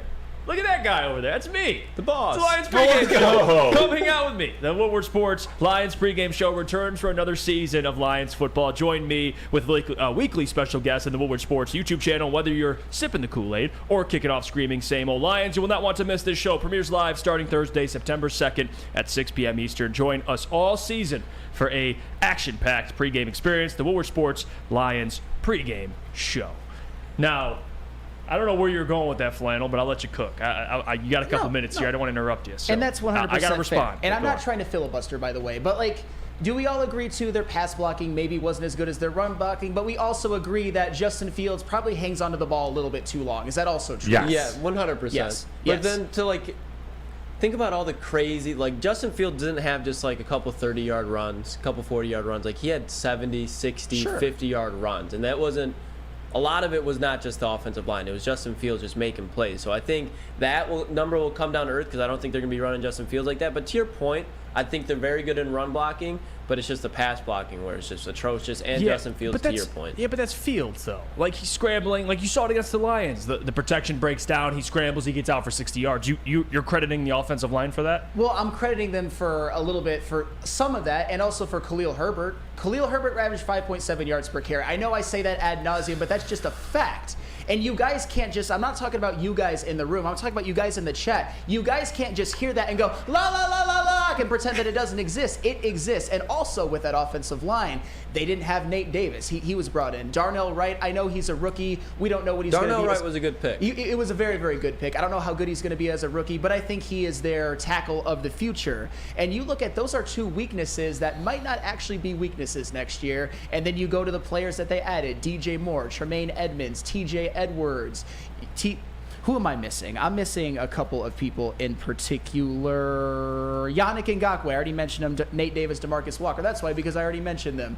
You look at it all and you work backwards. That is a pretty damn good roster. Even the secondary. I know their corners are weak. I think that, but I also think you've got Jalen Johnson, you've got Kyler Gordon. I think that they're both going to improve, but you never know how good they're actually going to be. And they also address that position in the draft with Tyreek Stevenson. I think at least one of those three will be good, and you already know their safeties, Eddie Jackson and Jaquan Brisker, are damn good. And you done? I like their running Holy back hell, room too. Sam. I like their running back room too. Deontay Foreman, Khalil Herbert, and Roshan Johnson. Roshan Johnson was a damn good pick, by the way. He was. And Justin Fields. Justin Fields has a breakout year this year. Where are we going with this? We're talking about Chris Jones. How did we get to the Bears? We're talking about all of that added up. If you add Chris Jones, that is a pretty damn good roster, and they could even challenge the Lions for the NFC North Championship this year. Chris Jones is obviously a long shot, but Chris Jones is damn good.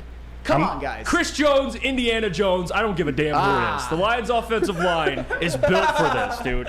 They are. They're fine. Lions in 7. Yeah, Lions in 7. Chris Jones, Indiana Jones. No. I'm not. Chris Jones would definitely help the Bears. I mean, you talk about who they Yannick this offseason. Yes. They get Chris Jones. The defensive line's coming along, but this is why you have a top 2 unit in the NFL as an offensive line. Yes, they're way better than the Bears. I love your monologue, Sam, but the Bears aren't proven. Those guys have upside. You know, Darnell Wright, I like him a lot from Tennessee, but they still got a lot of work to do. And Justin Fields needs to prove he can pass for over 200 yards multiple times. That's fair. That's the other part of it. The Bears, I think, are good enough for about 8 wins.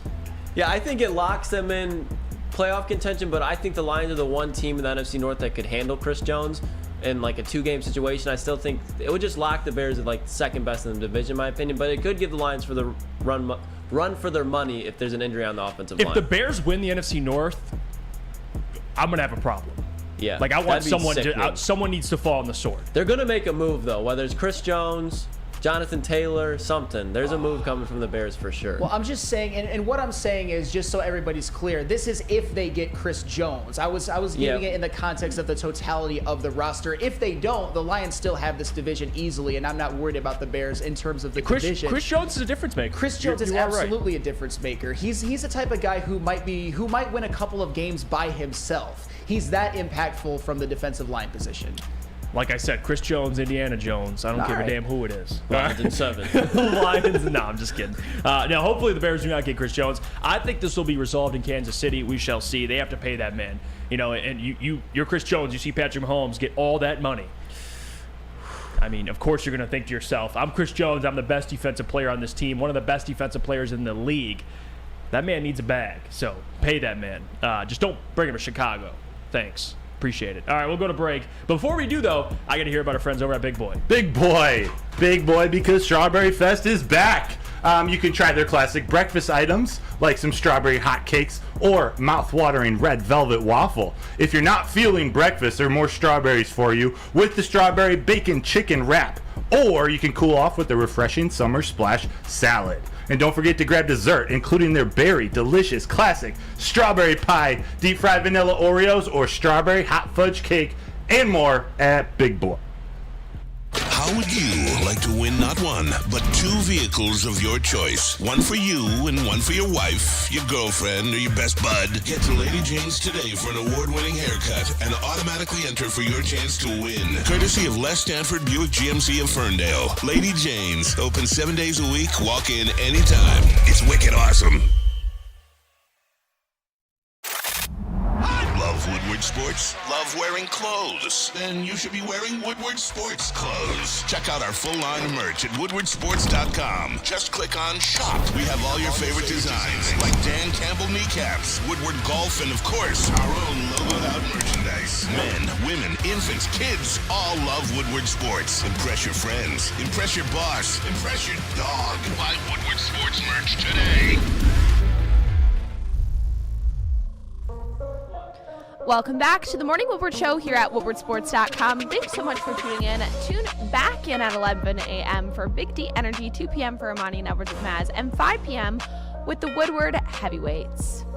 Don't forget, guys, hit the like button on the video. We're at 105. Let's try to keep that thing climbing. Appreciate you all for tuning in. Don't forget, if you're not subscribed, what the hell are you doing? Hit the subscribe button. Support the channel. We're almost at 47,000 on YouTube. It's a big time for the network. So, again, we appreciate every single one of you for sticking with us, choosing us this morning. I got some things to get off my chest here. I do. TJ Hawkinson and DeAndre Swift. And, you know, it's my turn for a little monologue now. And I got to say, Brad Holmes just keeps impressing me by the day. And these things just keep looking better and better. I tweeted this out yesterday. Let's check in on former Lions DeAndre Swift and TJ Hawkinson, whom Lions GM Brad Holmes traded away. TJ Hawkinson, currently trying to reset the tight end market in Minnesota with an extension. Wants to be the highest paid tight end in the history of the league. DeAndre Swift, the Eagles are now trying to trade for Jonathan Taylor right now.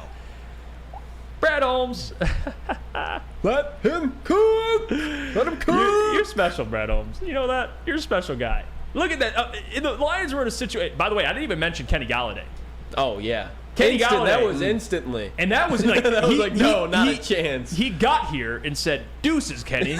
Go take a bag in New York, and now he's a free agent. So Brad Holmes, at least for judging whether to play a player or not, he's made the right decisions. DeAndre Swift has never been able to stay healthy in Detroit. We know how talented he can be. He just never displayed it. He wasn't worth paying. So you traded him. And now the Eagles understand that we can't just roll into the season with DeAndre Swift in this backfield. And Rashad Penny. One more, too. We need more juice in this backfield. And I'm not saying that I'm, like, happy that this happened, but DJ Chark hurt again yesterday. What was DJ Chark last year? Hurt for 5 games. So now we can see why Brad Holmes probably didn't bring DJ Chark back as well, at least as badly as Detroit Lions fans wanted him to. Yeah, financially, and that's where it's harder than people think, GMs to be that sharp financially. Like, GMs can draft well, scout talent, but then they mess up the books and they give bad contracts to guys. Brad has shown so far that he can kind of do both. He's given reasonable contracts. He hasn't paid guys that don't deserve it, Sam. But he can also draft. Oh, yeah. He can draft. He can draft his ass off. And that's not even to mention, pull up the other tweet of who he replaced them with. And this is a bigger point to take away. You guys have to understand this, and I'm not trying to go all Neil Rule, trying to go granular on you. But here's the other graphic. It's really speaking about how impressive this whole thing is because, again, you don't pay TJ. Minnesota and TJ Hawkinson are far apart, and contract negotiations ain't looking too well. Lions were never going to pay TJ anyway. You replace TJ with a rookie in Sam Laporta. I'm rookie, getting it, Jeff. a second-round pick. And you know what Sam Laporta's making as a second-round pick? Pennies. It's not a lot of money for a guy who could be a big part of this offense. Then he replaces DeAndre Swift with Jahmyr Gibbs. And Jahmyr Gibbs is a 12th overall pick, so he's making more money. But he's a guy that many would agree has higher upside. So, for Brad Holmes' point of view, at least on paper, Sam Flannel, he's nailed this entire thing. Oh, yeah. The TJ Hawkinson saga, he has 100% nailed it. And I'm somebody who's actually been, I think, higher on TJ Hawkinson than some. I think he's gotten a little bit overhated, but many, many things can be true. You know what also is true? Do these sound like the average numbers of a tight end who should reset the tight end market? His average season in his first 4 years, listen to this. 62 catches, 647 yards, 5 touchdowns. Very, very solid for a tight end, but that isn't setting the tight end market numbers. And remember this, team's record just the teams that he's played on, the Lions and the Vikings, the team's record in TJ Hawkinson's 4 seasons he's played, 19-45-2. And I'm not saying it's all TJ Hawkinson's fault. I'm just saying that TJ Hawkinson wasn't that impactful difference maker that can be like a Kelsey or a Kittle or a Mark Andrews or even a Rob Gronkowski. Not saying it's all his fault, but still. And then you look at even last year, and this is one that I think you guys are really going to like. In 2022, with the Lions were 1-6 and averaged 24.7 points per game. Pretty good. The defense played very, very poor at the beginning, so it was more their fault. But still, the Lions without him looked just fine and actually averaged 28 points per game and were 8-2. Furthermore, with the Minnesota Vikings, when he was there, the Vikings averaged 25.1 points per game and were 7-3 with them, and if you count the playoff game, 7-4. Without him, the Vikings offense was slightly worse, 24.7 points per game and 6-1 without him. I'm just saying that TJ Hawkinson is he's not that impactful difference-making tight end, and at least not yet. And usually, when you've got the best of the best, like Travis Kelce, year 2, 862 yards, year 3 Pro Bowl, year 4 first-team All-Pro, he's never looked back. You look at George Kittle, year 2, almost 1,400 yards. Year 3, first-team All-Pro. We all knew George Kittle was a dude. Rob Gronkowski, year 2, 1,327 yards, 17 touchdowns. First-team All-Pro, never looked back from there. And then you even look at Mark Andrews, year 2, 852 yards, Pro Bowl, 10 touchdowns. Year 4, 1,361 yards, first-team All-Pro, never looked back from there. Safe to say that TJ Hawkinson in his first 4 years has never had an 1,000-yard season. He's had a couple of Pro Bowls, but he's never been that impactful difference-maker type tight end who should reset any market at any position. And think about this. Broder, you mentioned it, and it was on the tweet. The pick that the Lions got for him, they were able to maneuver to get Brian Branch. Brian Branch in year 1 is going to have more impact on the Detroit Lions than TJ Hawkinson ever did. And that's no disrespect to TJ Hawkinson. He's just been a very, very solid tight end, but no special, no wow factor, no Kittle, no Kelsey, no Andrews, no Gronkowski. And the Lions basically dodged a bullet. I believe, and Lucas, you're going to like this, can Sam Laporta put up average numbers in 4 years of 62, 647, and 5 touchdowns? Absolutely he can. On a rookie freaking contract. Brad Holmes, I love you. But here's the more, and again, just kind of add on what Sam said. For TJ Hawkinson, and this is just for the, I guess, context of tight ends and how they value in the NFL. You draft a guy like TJ Hawkinson 8th overall. Yeah, that's what Bob Quinn did. He drafted TJ 8th overall. You don't take tight ends in the top 10. You don't take them in the first round, in my opinion. Unless they're that elite, you take them maybe in the back half of the second, of the first round. Look what Brad did, right? TJ Hawkinson, 8th overall pick. It's a luxury position for teams in the NFL to have a tight end like that. Like the fact that the Eagles have Dallas Goedert, great. But but you're looking at A.J. Brown, Devontae Smith, like the offensive line. There's more valuable positions than tight end. Brad Holmes found a potential, the future starter, the future tight end of this team in the second round. That's how you draft. And that's the thing, is everybody was kind of like, oh, why would you trade Minnesota or T.J. Hawkinson to Minnesota? It's like, so they have this exact same problem the Lions would have to face if they kept him, because T.J. Hawkinson was going to want this extension. And I'm sorry to say it, I get T.J. Hawkinson had a great year, but he also has a great passing mind as a head coach, and Kevin O'Connell, who I think if you were to plug the names that you said, Flannel, even like Dallas Goedert, like Jeff just brought up, they're going to be playing above their ceiling as well. I think TJ Hawkinson's in a great situation, and he's now trying to capitalize off that by resetting the tight end market when he's probably the 5th or 6th best tight end in the league. It makes no sense to me, but I'm happy it's not the Lions' problem. Like you guys said, instead of dealing with this headache, now we have Aaron Glenn's blanket and Brian Branch. So I'm very happy with Brad Holmes, and again, just a Holmes masterclass all around. He messed up 2 NFC North teams with the TJ Hawkinson trade. Yeah, he really did. And I know when he was first traded to Minnesota, people were like, man, he's in our own division. Yeah, he is. And the Lions want the smoke. He probably won't be after this year. They're not going to resign. They can't resign him. They have to keep Justin Jefferson around. That's the other thing I don't get about this, TJ. What are you thinking? You're more important than Justin Jefferson now, too? So now they're going to have to find, because if they want to keep Kirk around, which they probably don't, they're going to have to get a rookie quarterback, got to surround him with talent. Can't do that when you have the tight end being the highest paid tight end in NFL history. So now, and that's the thing, like I was saying about tight ends, they're luxury positions, because who makes more impact on winning football games? Justin Jefferson or a guy like T.J. Hockenson? Or even when T.J. was here, Amon-Ra or T.J. Hockenson? It's obviously the wide receiver. Right, and that's how it works. So for a guy like T.J. trying to reset the market, yeah, no thanks. You're not resetting the market. Look around. Look what teams draft tight ends. George Kittle, not a first-round pick. Travis Kelce, not a first-round pick. I mean, hell, Dalton Schultz, even the guys that are below those guys, not a first-round pick. Rob Gronkowski wasn't a first-round pick. Not a first-round pick. Goddard. Dallas Goedert, not a first-round pick. We can keep going. Mark Andrews, second-round pick. Mark Andrews, not a first-round pick. Corey Schlesinger. What the hell? Bro, what? Ryan Gray. Yeah, Lions legend. Okay, you know what? That's fair. T.J. Hockenson, 8th overall pick. Trying to reset the market. Kyle Pitts, top 5 pick. And we'll see. I like Kyle Pitts a lot, but he hasn't had a great quarterback. But the point is, Kyle Pitts can't impact without a great quarterback. He's struggling out there. So Brad Holmes and how he operates, it's something new. And that's what I love about Brad Holmes, really. Lion Stroll says Hawk only cared about himself. Apparently, doesn't work out with the team, only runs individual drills. Now, that's Hollywood. Is that fair? Now, that's Hollywood.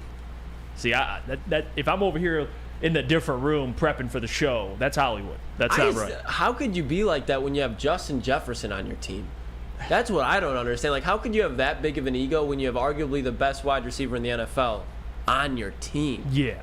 Who has not gotten paid yet?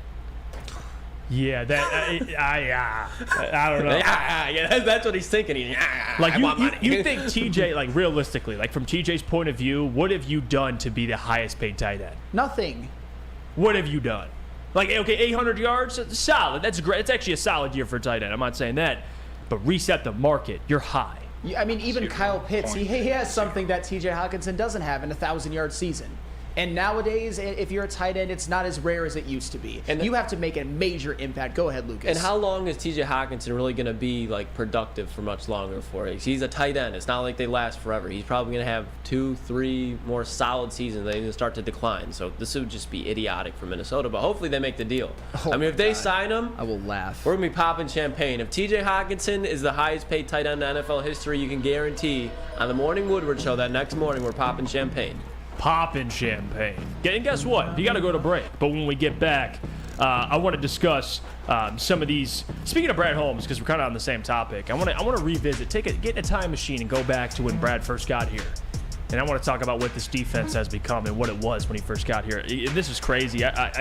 You don't really think about this stuff till you see it in the graphic, and it's just mind-boggling. You're going to want to stay tuned and see what it is. But before we go to break, Sam Flannel, could you tell everybody about Swiss Insurance? Absolutely. Are you planning or sponsoring a golf outing this year? You probably don't want to take me, but you can ask Swiss Insurance about hole-in-one putting contest and $1 million shootout coverage. For a very affordable amount, you could give away a huge prize like $10,000 or a new car. Help build your business with big deals. Check out Swiss today, SwissINS.com, or call Mark at 248-800-4177. Again, that is 248-800-4177, Swiss Insurance. By now you know me, Christina Gennari, as the obvious choice in real estate. And you know my website, soldchristina.com, as your #1 resource for buying or selling your home. Myself, along with my amazing staff, pride ourselves on making your home buying and selling experience a relaxing and easy one. Come see why we are the obvious choice. Christina Gennari at soldchristina.com, the obvious choice in real estate. We are the network for Detroit by Detroiters. Welcome to the Woodward Sports Network. Let me tell you about our friends at the Academy of War, in which Ermanni and Edwards-Lamaze will be there today, if I'm not mistaken. So come hang out with them.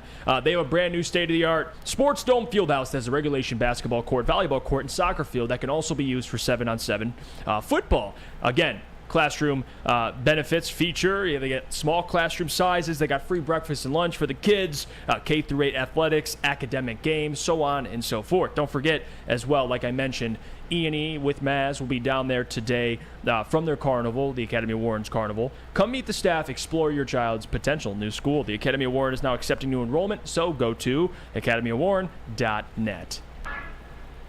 Welcome back to the Morning Woodward Show. Don't forget, hit the like button on the stream. We much appreciate it. And if you're not subscribed, what are you doing? Hit the subscribe button. Support the channel. And if you can't watch the show live, you can always re-listen to the show on any podcast platform you listen to podcasts. Look up Morning Woodward Show. Leave a 5-star review. And now we can get to this defense because we know this defense is much better than it was when Brad Holmes got here. But I didn't know it was this bad. And look, like, what is Michael that? Brockers is another one that makes me see red. You want to talk about something I just did not understand? It was Michael Brockers for, what was it, like 16 mil or something like that? I don't remember what his annual salary was, but it was ridiculous. And I get he was a great locker room guy, but for that much money was just, oh my God. Man, you just threw a stray at Michael Brockers. Look, I'm not saying that he's a bad guy, a bad individual. The reason they kept him around was because he's a locker room guy, Yes, but he was absolutely. getting paid way too much money. He also has 29 career sacks in 11 seasons, but I kept hearing how he's good. Michael Brockers couldn't play. He never really could play. Yeah, I don't that well. remember like Michael Brockers really doing anything while he was here either. Well, Nothing. I mean, look at it. Seems. I mean, you look at the guys that are still here: Tracy Walker, Will Harris. I mean, we'll just kind of gloss over Will Harris, but Romeo Okwara, Alex Anzalone, and Aleem McNeil. It's safe to say Brad Holmes kept the good ones. Like the rest of, I mean, Jeff Okudah gone, Amani Oruwariye gone. Trust me, I was high on Amani Oruwariye. I'll keep saying it because I don't mind being wrong. Lions fans all were. You know what? It is what it is. Amani Oruwariye gone. Jamie Collins gone. Trey Flowers, my goodness, what they gave Trey Flowers. that was Bob Quinn. Nick That's your Williams? classic. That's Bob Quinn in one signing. Remember Nick Williams? No. I mean, I do, but no. You know what I mean? Like that. That's exactly the reaction I was hoping you'd have. Like who? But also I know him. But like who? I know, but like if I were to see him walking down the street, I wouldn't be like, "Oh, Nick Williams, Lions, 2020." And real Cream of Wheat says Trey Flowers one pissed me off. I'm with you, man. Like that one is the most frustrating. That contract they gave Trey Flowers was absolutely ridiculous. Aleem McNeil. Okay, I like it. I'll take Aleem McNeil. But this is the first year that Brad was here because, of course, they drafted Aleem McNeil. But still, the rest of this defense, man, what it is or what it was to what it is. I mean, you're talking about Jeff Okudah. You're replacing him with Cam Sutton. Will Harris, you got Kirby Joseph. Amani Oruwariye, you could even throw a Brian Branch in there. Like Romeo Okwara still here. Jerry Jacobs. But Jamie Collins, you got Jack Campbell. Like Trey Flowers, I mean, now you got a mix of guys like a Julian Okwara. I mean, a defensive end, Aiden Hutchinson, and then the other defensive end, James Houston. Man, this defense is revamped. It's completely revamped. The defense that I'm looking at right now is the worst defense in the league. They were about that during that season for sure. It's borderline even an NFL defense, especially given what each of these players were at the time. We all know that Aleem McNeil, he's a guy that I think is going to be very, very good. But still, you had, Nick Williams, Trey Flowers, Michael Brockers, Alex Anzalone at the time. He's another example. Alex Anzalone at the time. He obviously had a good year last year. But when you look at that defense again, just imagine this. You know one of the saddest songs in the history of humankind. It's Adagio for Strings by Samuel Barber. It's very, very forlorn. It's just it makes you almost cry just hearing it. I just want to hear that right now to this just rancid defense, which was. But it also speaks to what Brad Holmes had to walk into and what Brad Holmes has done since then, both through the draft and through free agency, particularly with the secondary. We're looking at this as a defense that I personally think, and maybe this is a little bit too, I don't think this is that bold. Obviously, given what I think Aiden Hutchinson will have 15 sacks this year, I think the Lions' floor is the 15th ranked scoring defense, and their ceiling, lower half of the top 10. Ceiling. Yeah. Ceiling. Mm-hmm. I think this defensive unit could be, if everything goes right, at least on paper, and that defensive line takes the next step and the secondary is as good as it looks, they could easily be a top half defense. Like you said, ceiling, they could be top 10. Yeah. That's I don't think they'll be a top 5 defense or anything like that, but they'll be, think about it, from the last defense, one of the worst defenses in the NFL to now a top 15. Brad Holmes is cooking. But you can watch this defense every time you do a watch-along, Broder. I was just about to say, let me make sure I am unmuted. So you're going to want to check out our college NFL live stream, because if you're anything like us, you know there's nothing better to do on a fall weekend than eat your donuts from the cider mill and lock into hours of football. Well, now Woodward Sports can top that. So sit back, crack open a cold one, line up your bets, and tune in to watch college football all day Saturday, every Saturday, and Lions football Sunday with your favorite Woodward Sports personalities. Woodward Sports Live Game Watch Party is the latest show to hit the WSN YouTube channel. This is going to be premiering Thursday, September 2nd at 12 p.m. Sorry, that's going to be Saturday, September 2nd at 12 There you p.m. go, brother. to watch the Michigan versus ECU game, then the State versus CMU game. After that, tune in for the Lions season kickoff against the Kansas City Chiefs at Arrowhead on September 7th. Watch along all season on the WSN YouTube channel. Now, I'll tell you what, brother. You know you can do before you tune into our watch Before? along. You hit Planet Fitness. Dude. Wonk alarm. What say you, Gabby? Planet Fitness is where you can go to be a part of the judgment-free zone where anyone, and we mean anyone, can feel comfortable and work on their fitness goals. And right now, Planet Fitness is allowing high school students to join for free. You heard that. You want to take advantage of that before the summer is over. Your fitness is essential, and fitness is a key part of physical and mental wellness, which is why you should head down to one of Planet Fitness's locations or check out www.planetfitness.com and register today, because your fitness, Flannel Sam, is essential. Oh, yeah, you got some nice bicep work there. Okay. I did arms. Since the dawn of moving people, Chevrolet has led the way. The world of transportation is changing. At Feldman Chevrolet, we are leading the charge forward. With every electric vehicle, every mile traveled, one Feldman at a time. The company that puts more Chevys on Michigan roads is now the #1 name for Chevy electric vehicles. At work and at home, we're there with smarter security solutions. Featuring complete automation with customized alerts and more. For over 90 years, we've been the company that's been counted on to protect what matters most, all with personalized service and care. Right now, for a limited time, receive a free video device plus free installation with a new home system. Guardian Alarm. We protect Michigan. Woodward Avenue, the first paved road in America. Woodward Sports, the first sports network born in Detroit and made for Detroit. Your childhood may be over, but certainly playtime is not. Outdoor Equipment Company is your source for outdoor power equipment, sales, service, and parts, carrying top brands such as Bad Boy, LS Tractor, Steel, and much more. Servicing the Great Lakes region with locations in Metro Detroit and Greater Lansing. For more information, visit them at OutdoorEquipCo.com. Outdoor Equipment Company, your power equipment playground. Welcome back to the show, everybody. Thank you for sticking with us. It's the Morning Woodward Show here on the Woodward Sports Network. Don't forget, hit the like button. We'll try to get to 150 likes by the end of this segment. Speaking of segment, you know what time it is. It's What's Trending with Lucas. Lucas, what do you got? Alrighty. Shout out Jalen again behind me, holding it down for me in the TD booth. But we talked about it earlier, and I just feel like we had to play it.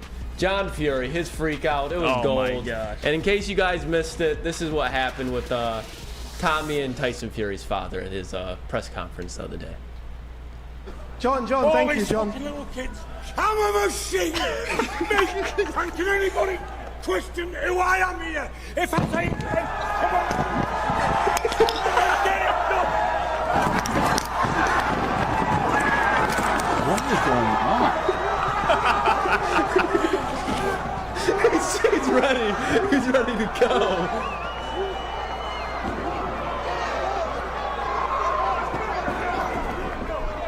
This is stupid, man.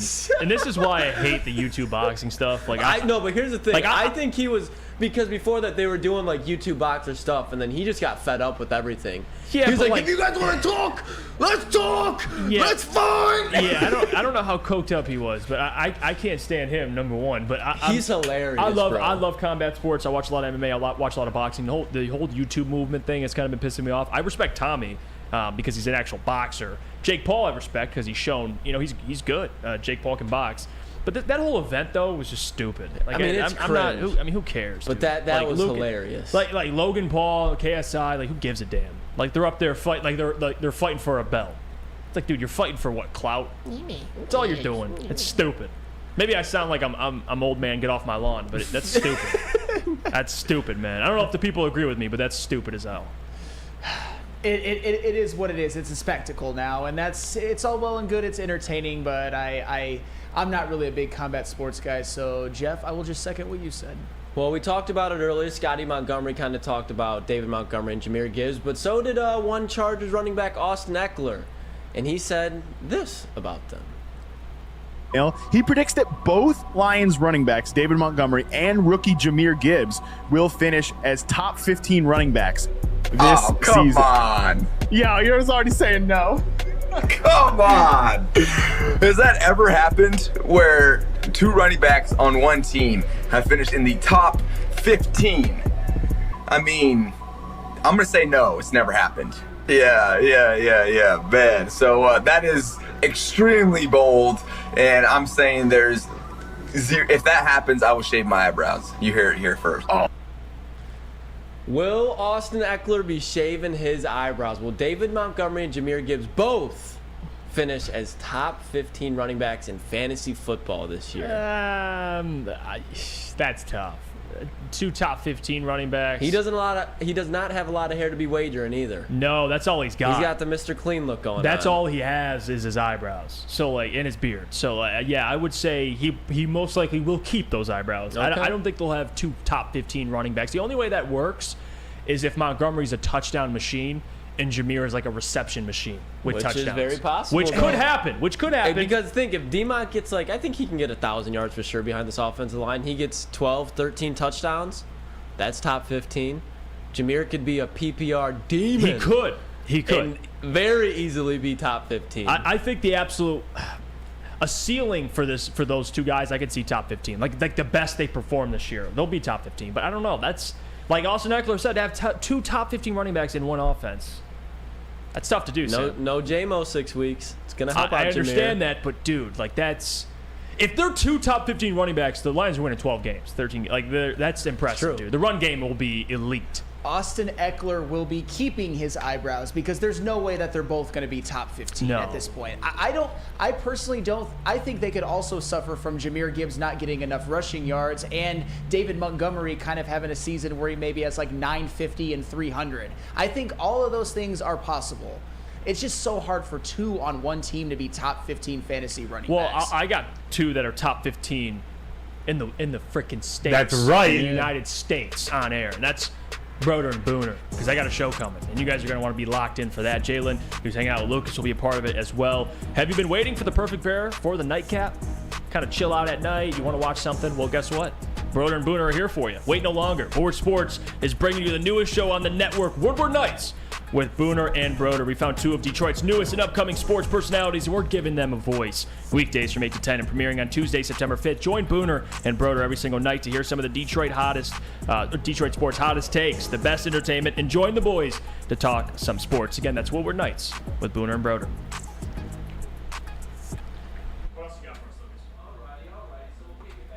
Right now, I don't know if you guys have seen it, but Stephen A. and Lonzo Ball, they kind of got into a beef. And Lonzo, basically, to give context, I'll play this first. Stephen A. was on First Take, and he said that Lonzo Ball is pretty much done. He's not able to sit in a chair. Yeah, I saw that. And so Lonzo put out this video. Stephen A., who are your sources, bro? Please tell me who your sources are. Come on, man. Come on, man. You got to stop yapping. And I actually like you, man. I don't even know you like that. But I like you. I'm coming back, man. Come on. All right, but then, so now Stephen A. has responded. Oh, of course he Jalen has. helped me out with this one, so shout out Jalen behind me. But this is how Stephen A. responded. You really gonna sit poolside on the bench and let me think get the video. because you getting up and sitting down and getting up and sitting down that makes you healthy? Does that have anything to do with running up and down a damn court for 30, 35 minutes a night? Now he's moving the Come on, bro. goalpost. Come on now. So that's all I'm gonna say. You know, I'm like really, and then you got these idiotic trolls all over social media, and of course, you know, these websites, the Bleacher Report and others. Oh, he really tore into Stephen A. Don't you have the stats? Don't you know how many games he's missed? Hey guys, don't y'all see me walking all the time? Don't you see me running around in here when I gotta run from one room to another? Okay, I've had a cracked patella.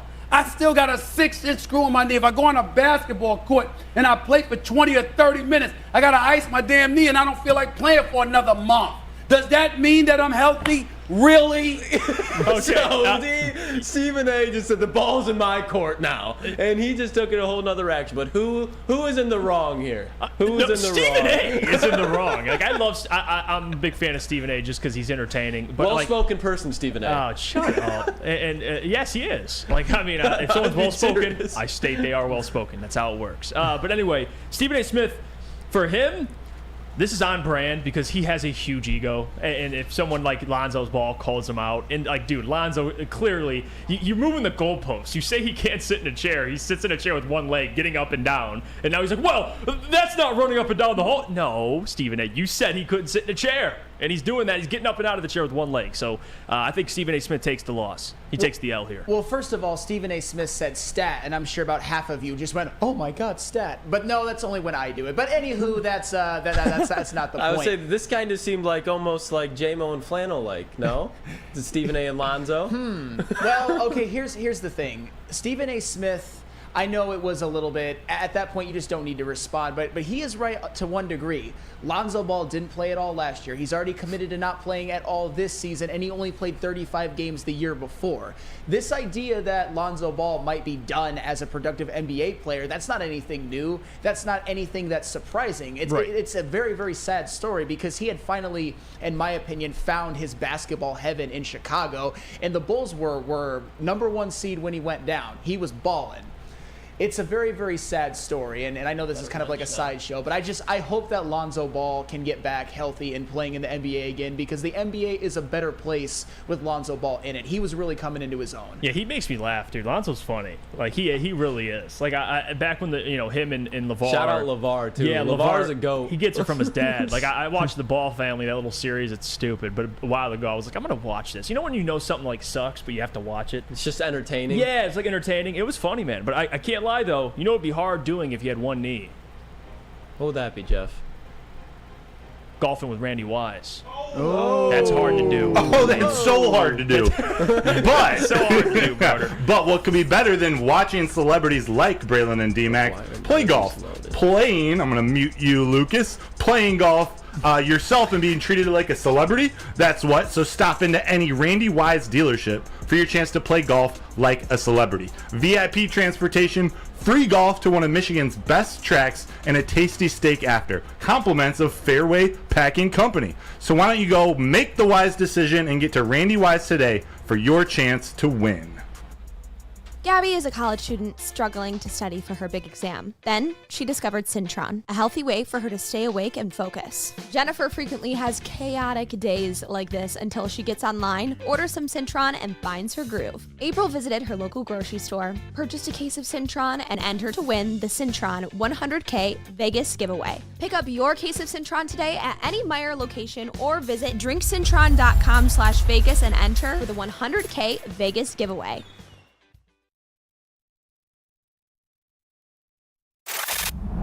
Love Woodward Sports? Love wearing clothes? Then you should be wearing Woodward Sports clothes. Check out our full line of merch at woodwardsports.com. Just click on shop. We have all your favorite designs, like Dan Campbell kneecaps, Woodward golf, and of course, our own logoed out merchandise. Men, women, infants, kids all love Woodward Sports. Impress your friends. Impress your boss. Impress your dog. Buy Woodward Sports merch today.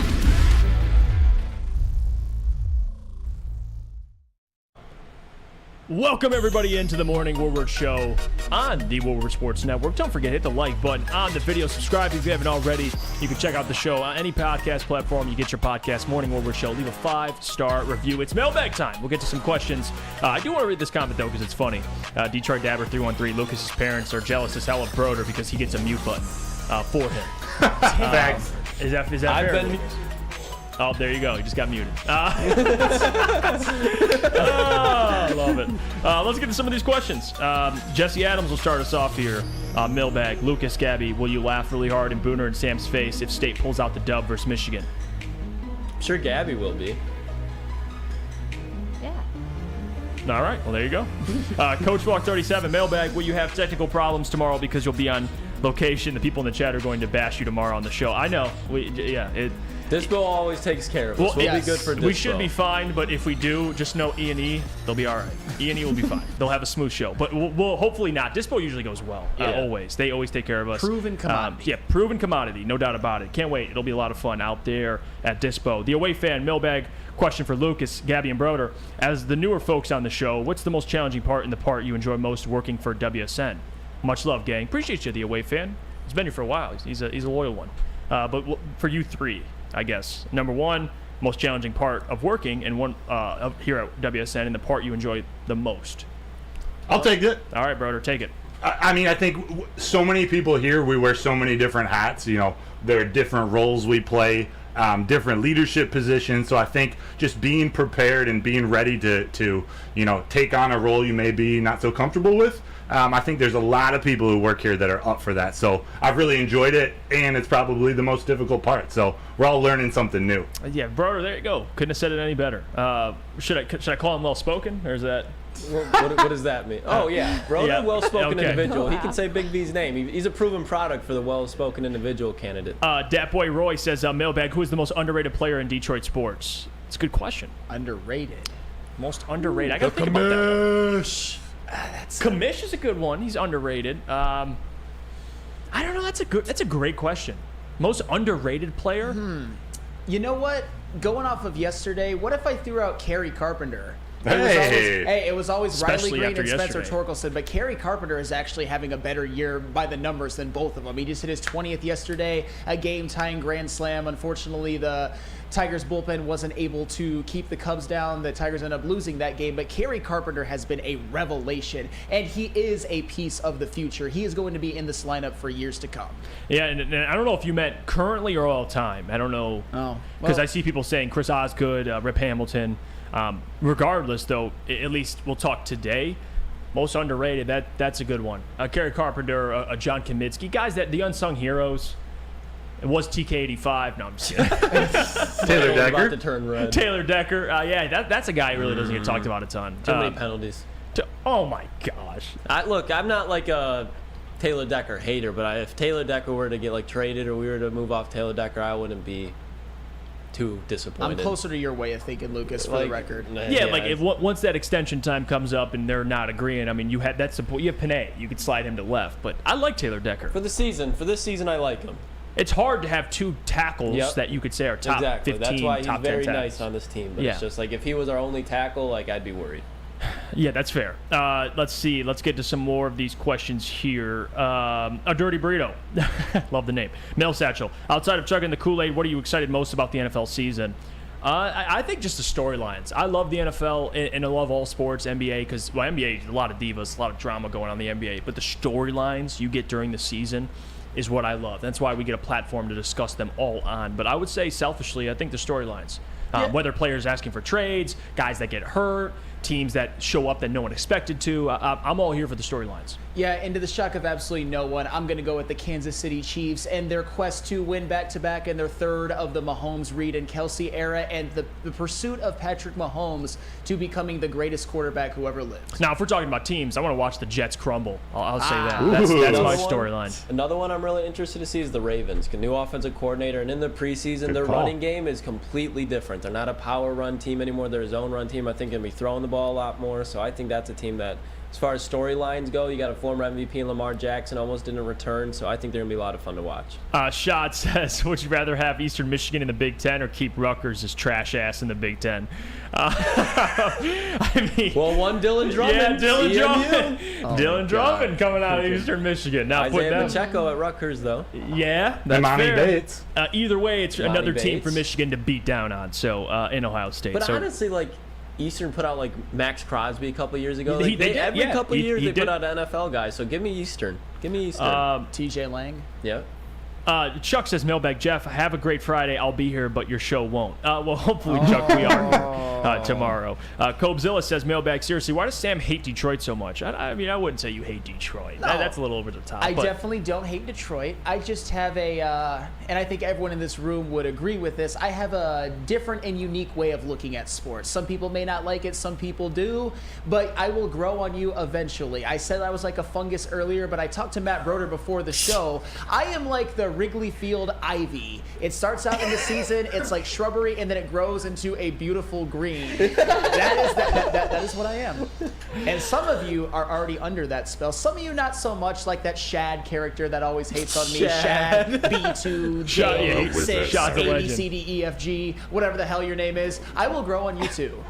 Shot, he's been here, man. He's a real one. Shot, he's You over there. have all the analogies, Flannel, and I just love them. He comes at you, Sam Flannel, though. You guys do duke it out. Steve says, mailbag, could the Lions trade for Chris Jones, pay him, and still extend Amon-Ra Sewell and company? Well, there's a lot of moving pieces there. Trading for Chris Jones, yes. Paying him, yes, but also extending Amon-Ra Sewell, and you're talking Goff, no. That's where there's problems, because Sewell's going to command a hefty deal, as he should. That's a premier tackle, up and coming. Amon-Ra's already, I would argue, a top 10, if not just outside the top 10 wide receiver. He's only climbing. You're going to have to pay hefty for him. And then Jared Goff, as even mentioned. Now, if you have Hendon Hooker and he works out and he's on a rookie deal, maybe you can't afford all those pieces, hence why the Bears could afford him. But, yeah, there's a lot of moving pieces there. I would say no. With everybody, including Chris Jones, no. They don't have that much money. I gotta let Jack Harrington know that FSU is going to beat LSU this weekend. They did it last year, and they will do it again. And, by the way, the whole point about Rutgers, that is that New York market. So, like, if we're talking, I guess, like Neil Rule here, try to go Neil Rule again, but by the numbers, you're getting, I mean, talk about money to be made. You make more money with Rutgers, even though they stink. It's do your best Neil Rule impression, Jeff. Camera's on. Camera's on. He does the.